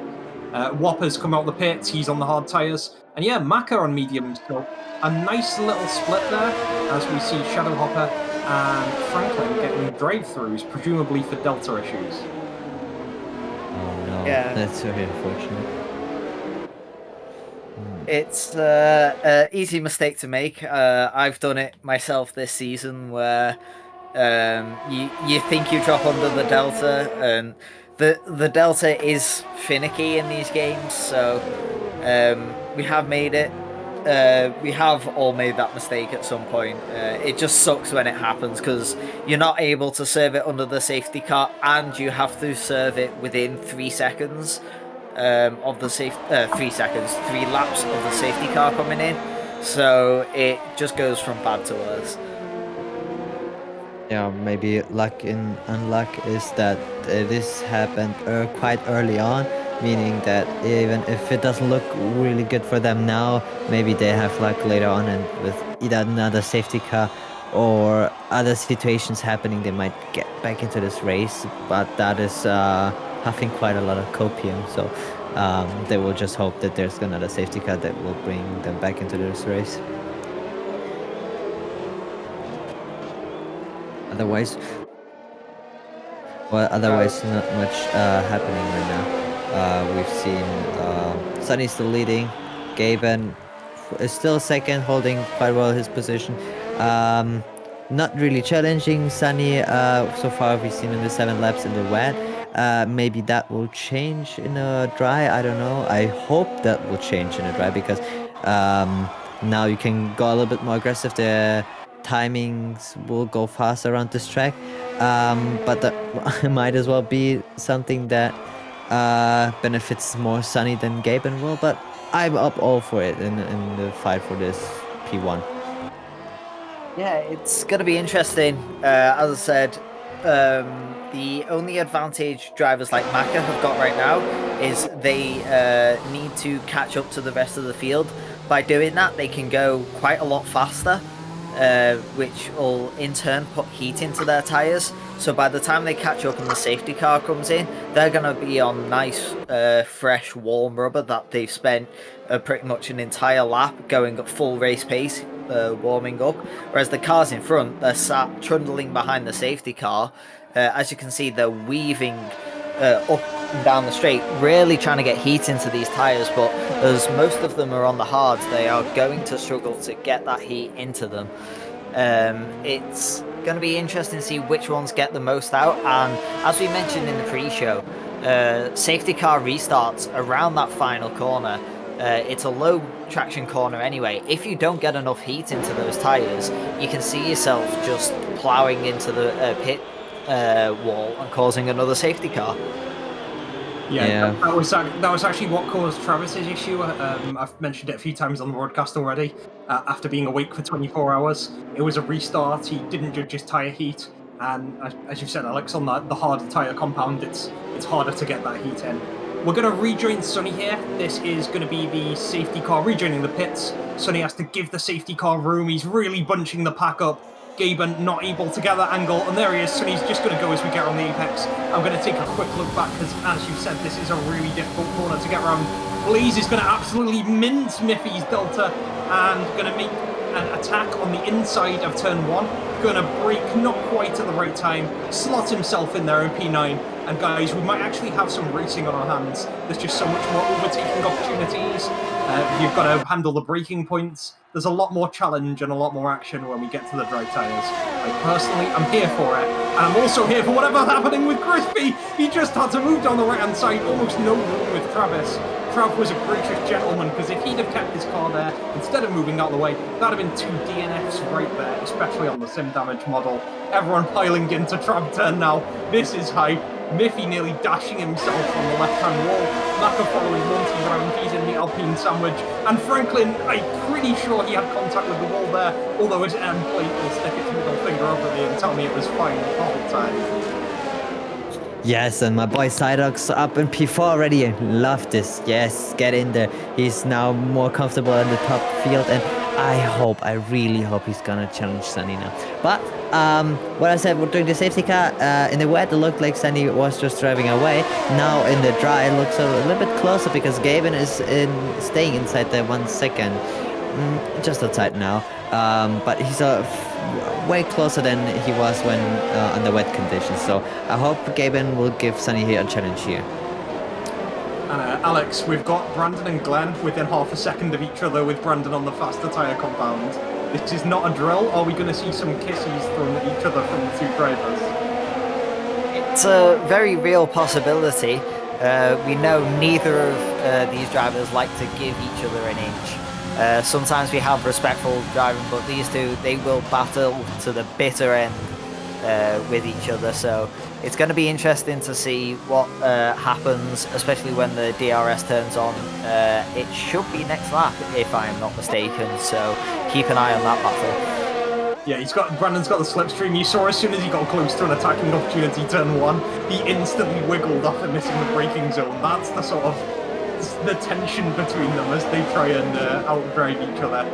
Whopper and Franklin are going to be serving their drive-thrus. They had them and couldn't serve them in the safety car, as my boys pointed out. But yeah, they're going to be getting themselves a real disadvantage. They're going to hope for further safety car action. Well, that's not the case for our drivers near the top. Sontha, Zydox, Crispy, they're all going to be within a second of each other. The DRS is going to blow things wide open, as that's a really close braking zone. I would not want to be anywhere near that on the track.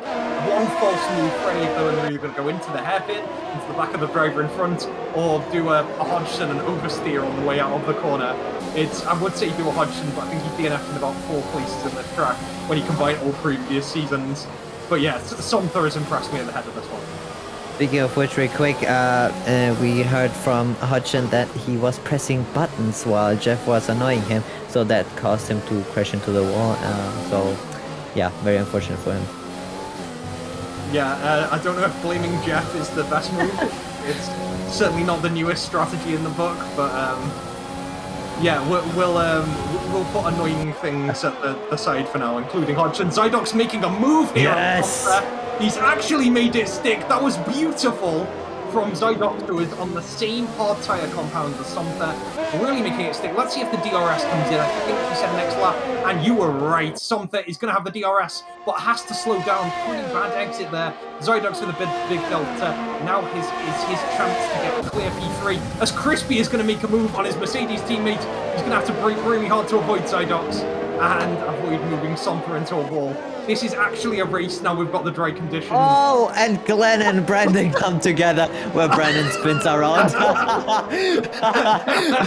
These two never disappoint. And the best part is that Glenn's still on the track and racing on the racing line. I don't think he got any wing damage, but Brandon was disadvantaged and span around. That screams Brandon missed the braking zone. I would like to quote my co-caster crowd and said kisses had been ensued. So it'd be interesting to see what fallout there is after the race on that incident. The popcorn isn't going to end the checkered flag, let me tell you. Yeah, everyone in Twitch chat, just imagine that gif of the guy with the popcorn and like eating it and just spitting it out. You know the one, it's been in every League of Legends Discord. As Brandon is in full Angie mode now. It's not as fast as Trav's Angie mode, but he's not out of this race yet. He's still got his fighting spirit. Don't think he's got full intact wings, although I did see his end plates there. He might have to adjust his strategy to get to the end, but this might be about the right time to move to hards if he does have to pit. So, not out of it, but he's no longer fighting cleanly for 7th like he was just then. Yeah, and also nice to notice that Crispy currently is right behind Zydox is the one on the medium tire. So technically on the faster tire, wants to get by Zydox as fast as possible so he can make the best out of his tire. But he's straddling currently, but he's keeping the pace and he's really close to DRS. One good exit and he might have Zydox here again. But I don't think his tires will last towards the end, so he will have to pit once more. Ooh, just behind them as well, we've got Sumter and Travis, a nice flashpoint. Travis was chasing Sumter all around in the intermediate section of the race. Sumter's got really good pace, as we've seen today, through qualifying in different conditions. Sumter really keeping it good. We saw in China how he was able to hold the hard tyres and get full use out of the whole life of the tyres. He might not be able to replicate P2, though, with the caliber of drivers that are ahead of him. I think Merck have got both bases covered with Crispy and Sumter, and I really love that about the strength and depth the team have got. The problem for the other drivers is Glenn's had his kissies with Brandon. Mac has not really done too well. And then Miffy, of course, sharing Trav's fate of penalties for Red Bull while fighting from midfield. I'm sorry to disrupt there, but yeah, Sumter just had a little bit of oversteer and crashed into the wall and now is missing the right side of his end plate, which will compromise him quite a lot on this track. Commentator curse, Mercedes. Check. Let's move on to our next team. We've got Zydox and... Oh no, I don't want to talk about him with Pyro on the desk. Oh, please not. Travis is still chasing down Sumter. He's really done well since that issue in qualifying. I think that this might be his turn to overtake Sumter. I can't see the Sumter with wing issues holding back Travis with this exit. And indeed, Trav's exit is good. He's turned on the DRS, turned on the ERS. He's got the abundance. Sumter on the right here. Trav having the inside. Lil squeeze. And Trav should be back. Sumter looking for the switchback. Trav might have to do it on his own namesake turn. He's moving over. Just about gives Sumter space. The problem with Singapore is you always have these turns one after another. Trav finally able to get his superior traction to make it count. Trav up into P5. That was a nice fight. I loved it. I love to see it. Sumter putting out his elbows, saying, "You're not gonna have it easy." Took him a couple more corners, but at the end, Curtis makes a stick. Sumter had no choice. With his front wing, there was limited he could do. Yeah, and further back as well. Not further back, sorry. Further up. we see Crispy still very close to Psyduck, but Psyduck's close the gap to Gaben, and it's under a second now as well. So Gaben is now under the threat of Psyduck and Crispy. While I say that, Shadowhopper spawned by himself and has no wing at all anymore, and sadly probably doesn't feel all too good about his race today as well. Yeah, Cody did sort of take an aim at him as well and give him a 3-second penalty. Zydox is moving for Gaben here, couple of wiggles on the home straight, but it's not over for Zydox. He still has the DRS straight at the exit of turn 5 to go for. Zydox must really be feeling it here, but he hasn't got as much ERS. A couple of wiggles out of turn 3. He's going to have to get his ERS primed for this attack here. Both drivers taking the corner very well. Gaben moving across. Both of these drivers are at the peak of their abilities. They know what they're doing. Gaben, for now, thanks to Zydox's earlier wiggle, able to keep position. I'm sure we might see this one evolve.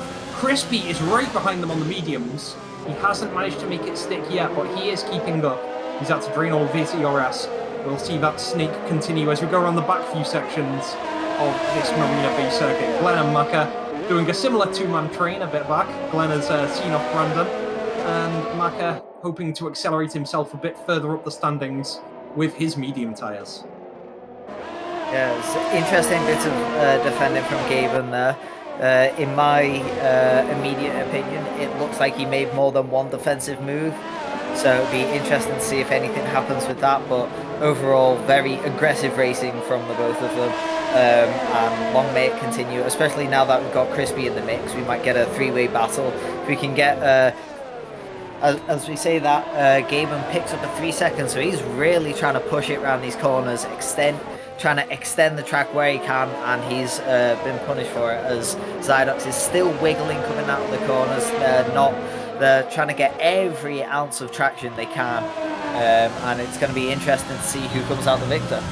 Yeah, this is absolutely edge of your pants, seat of your pants, edge of your seat driving, mixing two metaphors there as Zydox mixes his gears, just sends it around turn 23, just putting his car on the limit. The wiggles are normally a sign that you're operating with a really small margin of error. He's going to have another go at Gaben here, Gaben maintaining his ERS advantage, not by as much this time, and the exit wasn't as good this time. Zydox is going to be accelerating, but he's run out of his battery and won't have a crack at Gaben this time. Crispy still within, Trav and Song are a bit further back. Massive gap to Maka and Glenn. Making up the points positions at the moment are Miffy and Monty, just continuing in that train. Blaze, Franklin and Shadowhopper have had their various misfortunes, collisions and drive-throughs as we reach approximately the halfway point in the Singapore Grand Prix. Sonny, we've not had to speak about him at all because he's just minced everyone in all conditions. He's still the nailed-on favourite to get his 5th win in a row, so we'll get back to him as things hopefully get spicier further down the grid. What train do you think could cause a collision, Pyro? Are we seeing like 2, 3, 4? Gaben, Zydox, Crispy? Do we think there's going to be some action with Glenn Miffy further back? I think it's further back just for the fact that the train is a little bit longer, because the cars in front are 3 and here are fighting 4 cars. And besides the fact that Maka and Glenn are in the same voice call and probably communicate who will be led by the other, Miffy and Monty further back are not in our call. Or like not the same call, say. So it will be interesting to see how this one is gonna be. Hopefully no one crashes, but I feel like if it's gonna be a group, it's gonna be that group. Ooh, Zydox getting a really nice delta onto Gaben, but not able to make the move on the home straight. He hasn't done it the last 2 times after turn 5 on the DRS straight. Let's see if he gets a better exit this time. The ERS advantage is pretty much gone, Zydox to Gaben. Gaben's really used his extra resources. Zydox picking up a 3-second time penalty to match Gaben's, so both truly fighting for position now.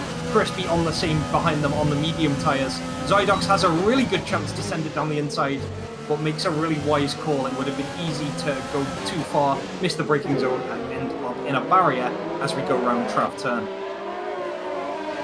Personally, I think Zydox is burning his ERS too much to try and make an overtake happen. When he's got the DRS, he can stay with Gaben for a few laps.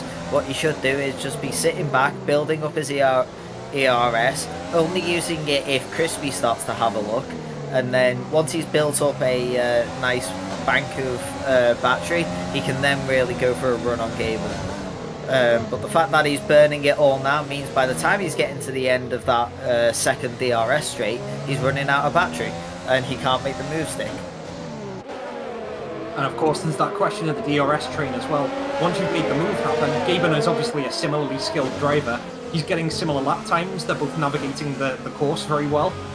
The problem then is that Zydox would then be defending while not having any ERS, based on Gaben, who would be slipstreaming behind him in dry conditions. So it's very coin flip. They're both sort of helping each other, but they are ultimately jockeying for position, especially with that 3-second penalty that Zydox picked up on the last lap. Miffy getting close to Glenn, but not making a move, so we'll return to Zydox. We'll see if he goes for the move again on the second DRS. It's as you said, Alex, Gaben is building up more resources, whereas Zydox is just using them wherever possible. Maybe a bit of conservation could help, but that won't matter if he gets his nose in front. Gaben looking really under pressure right now. Zydox going around the outside. The slipstream is making it impossible for Gaben to contest. Will we see a switchback? Zydox kissing the apex perfectly there. For now, he's made it stick. Yeah, Gaben was a little bit of a luck up there, so that might have well cost him something. Well, Crispy behind there has dropped a little bit back. Well, we say that Mithy is gonna make a move on Glenn. Is he making? Yeah, he sends it on the inside. Oh, goes a little bit wide. Glenn, Glenn is saying thank you very much. I will take my position back from that. Nice try, Mithy, but outbroke himself sadly, and he has to give it another shot later on again. While Franklin pits for another set of mediums, looks like. Well, all of these fights happened. By the way, Shadowhopper put in fastest lap time. So if any of the top 10 drivers want to have that extra point, they have to beat Shadowhopper's time. Yeah, soft tyres are an option for drivers who just have no stakes later on. But yeah, we'll hopefully only get that materialising in the last couple of laps. Yeah, we had Miffy getting really close to Glenn and making the overtake happen. For me, it looked like a sportsman-like gesture, as if to say to Glenn, I overtook you, but I had to go out of bounds. Here, have the position back, let's try again next lap. He certainly is in a position to do it again. As Crispy goes into the pits, he's getting the medium tyres off, because everyone went on intermediates at the start. I think I'm right in saying that all of the drivers can basically go to whatever tyre compounds they like now, only to finish the race. So it's purely tactical here. The second set of mediums is going on, and we'll probably see that for the other drivers that are on mediums at the moment. They probably don't have the rubber to finish the race. Yeah, you are correct in saying that the drivers can finish on whatever compound they choose to. As soon as wet tyres are involved in any way, shape or form, the multiple compound rule goes out the window. So the drivers that we have a VSC, just as we come out with as Shadowhopper has lost it, which is unfortunate. He did have the fastest lap, but all counts for naught. He can't even try and climb back into the top 10 positions, as he is in a really awkward position. I'm surprised this is just a VSC. He was taking up all of the bridge coming down into the hairpin. That was quite a dangerous position to lose it, but as I said in the pre-show, this is a track where a lot of drivers can just lose it on their own merit. There is sort of no rhyme or reason as to why you lose it sometimes, and it's going to be interesting. This helps anyone who was near the pits at the time get a bit of a cheap pit stop, but it doesn't look like as we are now under green flag conditions. Looks like everyone stayed under Delta and we are back underway. Yeah, absolute chaos there. Go on, Pyro. No, I was about to say the only big loser here might have been Cydox, because he had a 1 second gap to Gaben, and then just before the green flag happened, he had to brake really a lot, probably because of the Delta, and then Gaben is now back on his tail now. It was under 3/10, now it's up again on 6/10, but now he has to battle Gaben again, and Gaben is gonna have DRS. Oh my god. And when I say that, Miffy hits the wall. Oh no, it's very unfortunate when you just have a little bit oversteer and crash into the wall. Ah, that's very unfortunate. We're having the shout that he's missing his right end plate as well. Monty loses a position to Crispy there. I'm not sure if there was wing damage involved with him. It looks intact at the moment. But Crispy really gonna get on the fresh mediums. Massive pace diff on the two drivers around him. Monty and the wing damage Miffy. Crispy's just gonna mince them both. Make an overtake going into turn 5, which is absolutely brutal. And he's got 1 second to Glenn. Tyre diff, pace diff. Glenn is going to be caught up very handily indeed. Gaben now chasing Zydox, trying to stay within that 1 second gap. He needs that DRS, and it looks like he's got it this time around. Yeah, and Monty now always as well looking for Miffy. Miffy probably will have to pit soon, as he looks like he loses a lot of time. I mean, not even 1 lap and he's already 1.8 seconds behind Crispy. That front wing really compromises him now. While that happens, Crispy's looking for Glenn. Overtake on the outside now. And yes, he makes it stick. Glenn, no chance there. Crispy on fresh mediums. Glenn on the old hard tires. Crispy wants to go back up there and fight for that podium, if not even the win. But there's another 11 laps to play for, so nothing is settled now. Yeah, Crispy really rewriting the rulebook on what corners you're meant to overtake. He overtook before the DRS straight at the start of the track. Just went there at the start of Sector 3, giving Glenn about 2 millimeters of room. And there we go, Miffy's going to go and box. Monty is going to meme past him here as Miffy re-enters the pit lane, not quite judging the left turn there. And Monty is going to continue on his hard tyre path. We saw earlier the difference in tyre strategies, people going hard to mediums. Looks like the hard runners are the ones in the advantage because of the length of the stint afterwards. The lack of full safety cars, although I agree that Shadow Hoppers probably should have been a full safety car. We've got Gaben and Zydox continuing their battle for second, which I hope goes to the end, even with these penalties. Sunny's going to be really boring and win again, because of course he is. Miffy is going to re-emerge and is actually going to be behind Blaze. So this might be a battle for the final point of the race between Senior Mercedes and Red Bull. It's going to be glorious. Well, that happened. Gaben had a big snap, so that's why he's outside of the DRS again of Zydox, and Zydox can breathe a little bit. But yeah, I love this. It's been a little bit spread out now. Now that also Gaben is not inside the Zydox DRS anymore. Will be interesting to see which battles come up next. It's a little bit pretty boring for Sunny, but it will be interesting to see if Zydox now, as he's not in the same team with with Sunny, if he might want to contest that position, maybe being like, yeah, now we're not teammates anymore and I can go for that P1 if he actually has a chance and if he actually wants to try. Will be interesting to see if there will be a battle for first. I mean, yeah, I think most people, even if they were solid teammates, the only time I've seen a teammate sort of give up their position and say, no, let's not fight for P1 is a real-life Monza with Norris for Ricardo. But yeah, as soon as you see the opportunity of getting P1, anyone in VLF1, I'm pretty sure, would be all in, even if they were fighting against a teammate. We saw it in Monaco with Miffy against Shadow Hopper. If Zydox sees Sunny and there's a chance of a real battle, then Gaben might as well get ready to win a race because those two are taking each other out. I love this, yes. But with both of them, well, not even both, even 3 of them, Travis, Gabe, and Zydox having a 3-second penalty will be hard for Sunny not having that P1 now already set in. If not, Sunny putting in the wall. But besides that, we have Mithy and Brendan fight now going on. Mithy on fresh 0-lap old tires, Brendan on 4-lap old tires, and Mithy just goes for it on the straight. There is just too much of a speed disadvantage. Brennan not really contesting it. He is still close to Miffy. He might want to stay inside the DRS so he can try and do a switchback on the next straight. But he has to stay close, and the gap's already opening up a little. So it will be difficult for Brennan to get that position back, but not unlikely. Yeah, amidst all the flame from earlier, I do actually want to praise Brendan here because he's had some retirements recently. He's been able to fight fairly consistently when you take Glenn out of the equation, and he's getting some good laps under his belt. Not being as fast as Miffy is no shame at all because he's a very good driver, and he's got the Red Bull buff on, so he really should be aiming about 4th or 5th at the moment.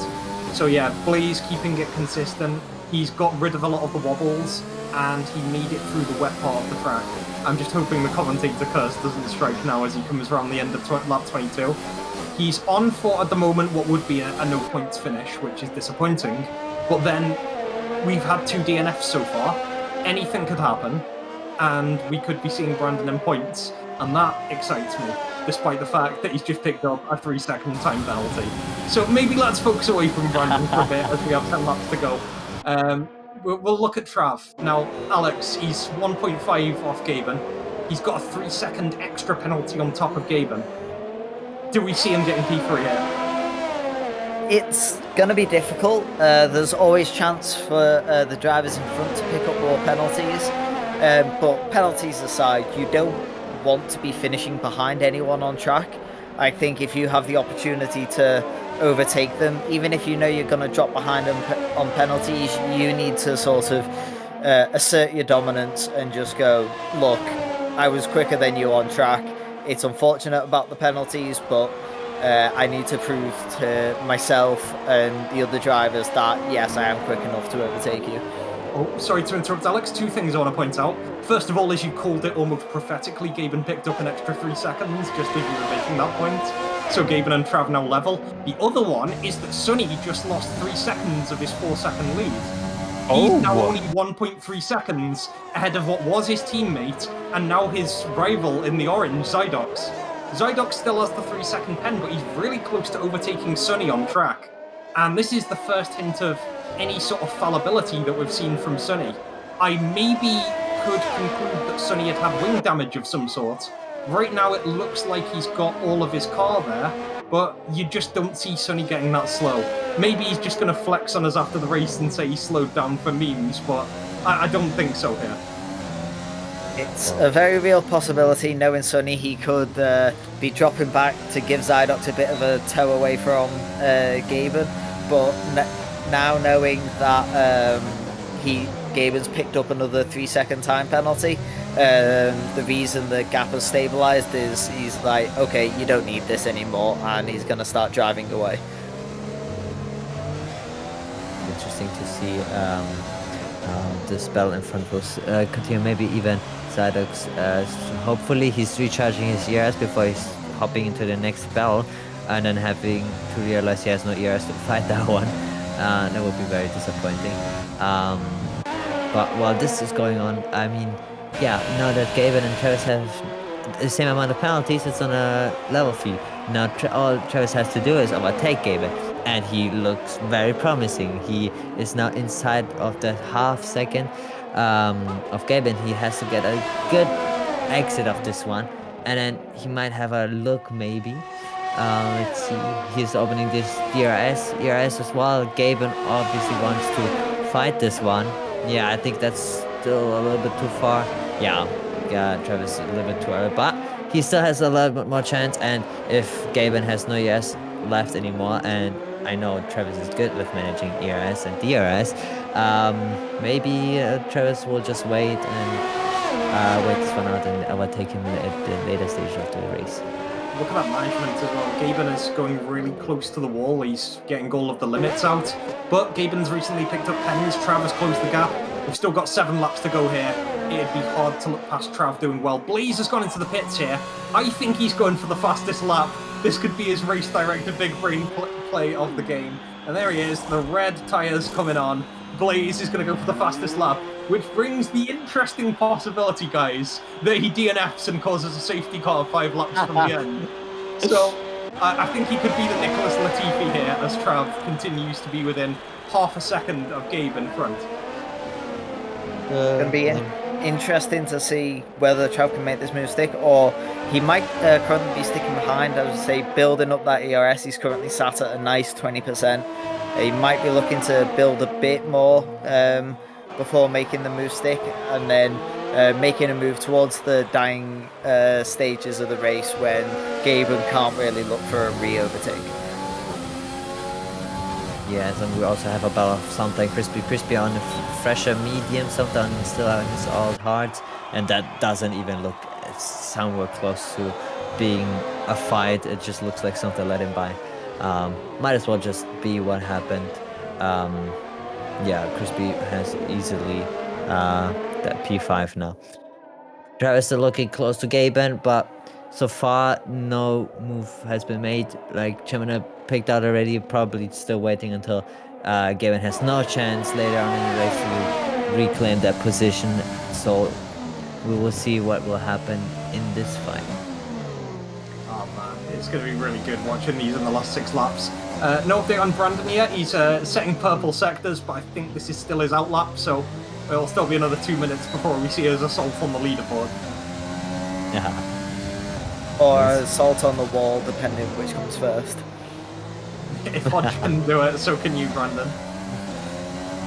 Maybe Jeff distracts Brandon as well, and then suddenly he's in a wall. Yeah, to be fair, before the race, Brandon was trying to go on time trial, and he was telling Somtha to shush because he thought Somtha was talking too loudly, so... I don't know what you can glean from that. Either Somtha is Mercedes Jeff, or both Brandon and Hodgson can't handle any sort of distraction. I'll take the latter. Fair enough. Trav had a really bad exit of the last turn, 23. Gaben breaks the slipstream, but Trav really has lost a bit of time there. He's probably going to use these DRSs as a way to catch up.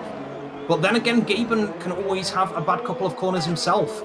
Troublesome exit out of turn 2. Both of them on worn hards at the moment, so the least traction you're possibly going to get, apart from the rainfall earlier. Gaben again breaking slipstream, love the move.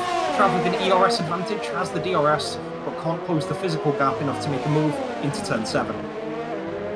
Yeah, it looks like both these drivers have strong and weak sectors of this track. Trav is looking a lot stronger in the initial sectors, but Gaben is looking stronger in the final third, which is where he's making that difference to make it so difficult for Travis to close up and make the move stick. Oh, another purple sector for Blaze Homewrecker as he hairs around this circuit. Miffy's 139.1 is currently the fastest lap. So assuming everyone continues with their tactical race and Blaze just goes for the after show, he's going to try and beat it. He's going to have to improve by about 1.6 seconds. He's kept it clean so far. I don't even think invalidation matters. And he's just going to use pretty much all his ERS, all his soft tyres. And there we go. Fastest lap. Blaze Homewrecker 138.3. Bravo, my son. I think even if the other drivers wanted to deny Brandon that time, it's going to be not really feasible. As we say, he's on softs. As we see Travis making a move on Gaben, such a good exit out of that corner, and there's no way for Gaben to reply. It was we're coming up to the next DRS zone, and we'll have to see how the exits are. But Gaben looked like he bogged down coming out of that corner, was in the middle of no man's land. Yeah, well said. This would be his chance to reply, but much like the last lap in reverse, he just doesn't have the physical distance. He's not alongside Trav as we see a yellow flag, and it looks like Glenn is doing a bit of a spinola. His right end plate has been broken off. His boy Maka is probably going to go past him here, and Glenn is going to go into the pits. We might be seeing Glenn and Brandon fight and go the fastest lap here. They're certainly not going to be fighting for points anytime soon. So yeah, we can make Franklin go into a points position. I'm pogging. How about everyone in chat? Yes, No, I this is very definitely much am. fun. Now this is going to be spicy. Credit to Glenn taking the sacrifice the rest of the lobby needed to try and deprive that fastest lap. He was like, look, I'm going to disguise it as a spin and losing my wing, but really, I just wanted an excuse to come in, put on the softs, and take that fastest lap. Wait, this is Hamilton versus Verstappen at Monza. Brandon is going to be about 5 seconds behind Glenn coming out of here. If Glenn has a really slow start lap and heating up his tyres, they're right next to each other, fighting for absolutely 0 points and a meaningless fastest lap title. This is peak Glenn versus Brandon, and I'm here for it live on Official Balance League. Yes, but I sadly still see that Delta staying quiet for 4.6 seconds, so sadly we won't see Bell in that regard, sadly. We can only dream now. Yeah, in other news, there's still a race going on. Don't know who was still watching it. We've got 4 laps to go. Most of the lead runners, Crispy aside in P5 at the moment, are on hard tyres. They're 20 laps into their stint. They will be on a 24-lap final stint on the hard tyres after coming out of the rainy conditions. 3-second penalties flying everywhere. Crispy, the latest to pick one up, P3 through 5, all having 6 seconds now. But with the deltas all 2 seconds or above, it's hard to see any overtake opportunities happening.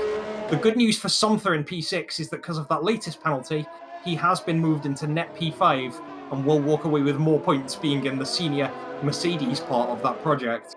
It's really hard to see any other overtakes happening.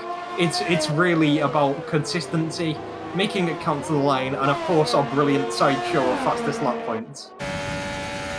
Yeah, and it looks like Sunny really managed the gap to Zydox. C was sometimes 1.5 seconds, most of the times 2 seconds. So it doesn't look like anything is gonna happen up there anymore. Travis also comfortably sits now in a 2.5 second gap towards Zydox, and that also looks really solid.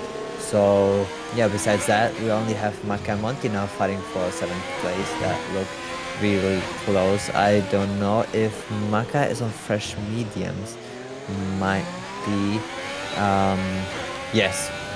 So Maka is on fresh mediums there for Monty, hoping the best that he can somehow nurse the 7th place home, while Maka hopes that he can gain one of the positions with these fresh mediums.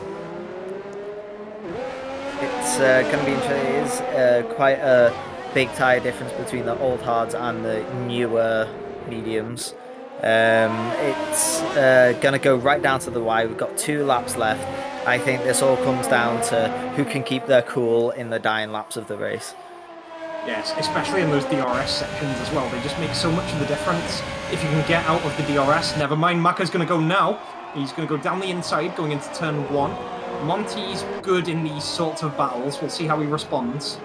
He's going to get a really nice apex, but you feel as though on the older hard tyres, he just doesn't have the traction needed. He is going to fall back, but does have the option of DRS. Has a fairly good exit, but I think Maka had an even better one, and he's made that move stick. There's a 1 second gap at the moment. That won't significantly close as Maka goes into the rest of the circuit, and Feely's clearly away. As we see Glenn setting the fastest lap, really taking it to Brandon. We'll see if there is an answer in Brandon's back pocket, but barring any more spins, it's looking like that fastest lap non-point is now set firmly in the hands of Glenn. They are the only 2 drivers who aren't scoring points at the moment, and they're fighting over a fastest lap that won't give them a point. I find this beautiful, and the fact that it's Glenn and Brandon makes it even better. It's like peak undercard stuff right now. Sunny Zydox fighting for the win. Oh, although I can't really say that. Sunny has not been fighting anyone today. He's been in a class of his own. Trav was really close to Zydox a couple of times, but he's definitely made it far away from Gaben. The penalties and the deltas are counting in Zydox's favour right now. So McLaren really set for the biggest points haul in constructors they've seen in, I believe, 13 races. They had 40 points before the race started. It looks like Hodgson will have a better pickup substitutes next week in, I want to say Japan, where hopefully we'll see Alex. But for now, we've got 2 laps of Singapore left to resolve. Sunny is set to get his 11th win this season. Glenn and Brandon are set to miss the point spot fight over a fastest lap. We've got Crispy and Somther in a really nice tussle for P5. Maka, Monty, Miffy and Franklin making up the points positions as things stand. Yeah, at this point with Glenn and Brennan, it's just about the statement. I can be the faster driver out here and put in the faster lap times rather than gaining any points. I want to show each other, yes, I am the faster driver. Look here. It will be interesting to see if Brennan might as well just come in and try it as well. But I feel like it's already too late because he has to do 1 out lap and then 1 hot lap. If he would have wanted to do that, he should have pitted 1 lap earlier. But that would have been interesting to see. It's the real battle. That said, Glenn is closing on Franklin here, as our production pointed out. It's a 2-second delta, and Glenn is on fresh softs, which does mean quite a lot compared to the 12-lap-old mediums. Our leader, Sunny, is on his final lap, so Glenn will still have the best part of 2 laps to go for here. And to be honest, he's sort of made up the delta already. I think Glenn gets a point, and therefore gets 2 points because of fastest lap. It's not a foregone conclusion though, because Franklin's quite a good fighter. 3-second penalties also accumulating elsewhere in the grid. I do want to see if Glenn gets this overtake as Trav goes to within 1 second of Zydox. I don't see Zydox losing his position at this point. Even if he does, Trav has the penalties, which will mean he stays in P3. Yeah, and it will be interesting to see, because if Glenn gets his position, it will be as if he would have been P9, because fast lap plus P10 gives him 2 points, P9 gives him 2 points, so that would be good. Oh my god, as he wants to overtake Franklin just before the straight event on the next corner. Okay, no, I lied. It looked like he wanted to do that, but he then waited for the next straight to make his move, or not. He waited for the next straight, I guess. So that probably Frankie has no chance on re-overtaking him with the DRS, which is quite smart to do. We'll see him now with a good exit. Yeah, we watch Glenn with the DRS, but also we've got an eye on the finish line where our boy Sonny is going to cross to get his 11th win this season. Glenn making the move stick. Sonny has won again. He's won 5 in a row. He seems unstoppable. His biggest enemy at the moment is not turning up to the races, and it's just another 25 points. Fastest lap not going to go his way, but he can load up those fireworks. Glenn did make the move on Franklin. Switchback didn't happen. It looks like he's set to walk away 2 points at the moment.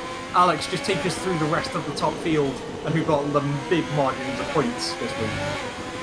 Zydox coming from quite far down in qualifying. He was knocked out in Q2, making all the way up to P2, taking advantage of other people's misfortunes and the changeable conditions, but honestly putting in a really great performance. Same with Travesty, coming from what is relatively far back for him, making points, rounding out the podium points.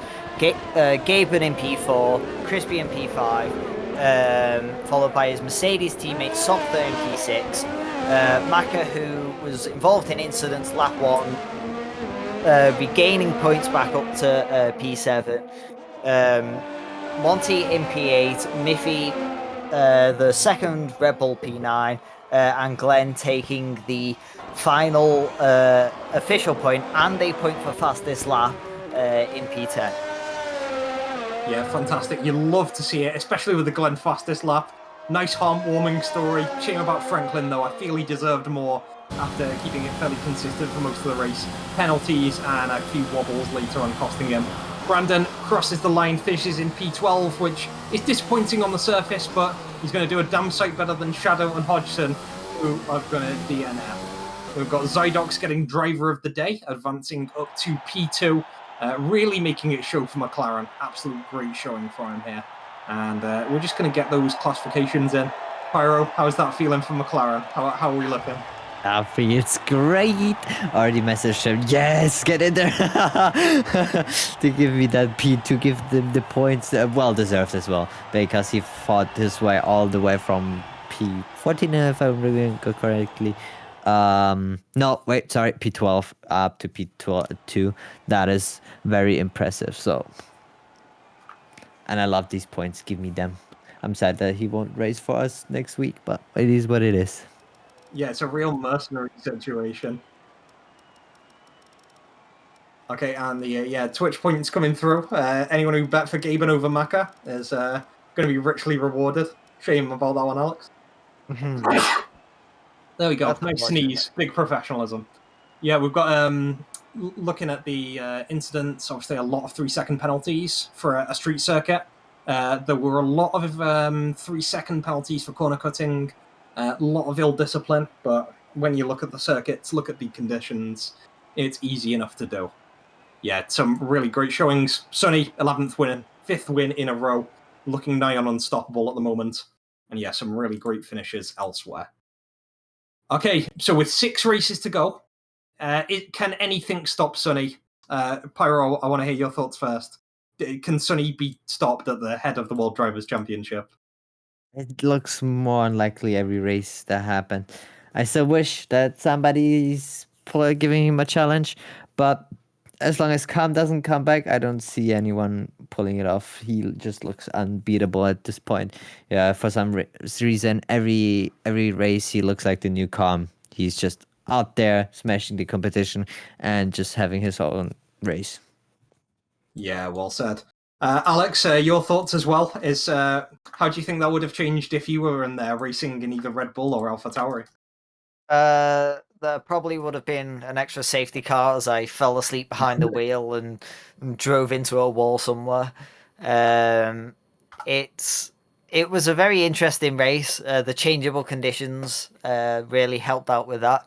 It was a bit boring at the start because of the rain, but it did dry up quite quickly. Seeing people experiment of when to come in on the mediums, it working for some, not for others, as some span coming out of the pits. So yeah, it was a very interesting one to watch, and there'll definitely be more to come in Japan. Yeah, it should be fantastic to watch. Doing a bit of napkin math at the moment. Sonny picked up 25 points for Aston Martin. He was the only Aston Martin or Racing Point on today's circuit. Trav picked up 15 from P3. Miffy adding 2 to that from P9 gets 17. So an 8-point delta, bringing constructors really close. There's 14 points in it with 6 races to go. When you throw in the different cards, Trav and Charmander potentially fighting together in future races, Miffy joining the situation, Sonny being deprived of Zydox, who I think will be set to bounce between McLaren and Haas for the rest of the season.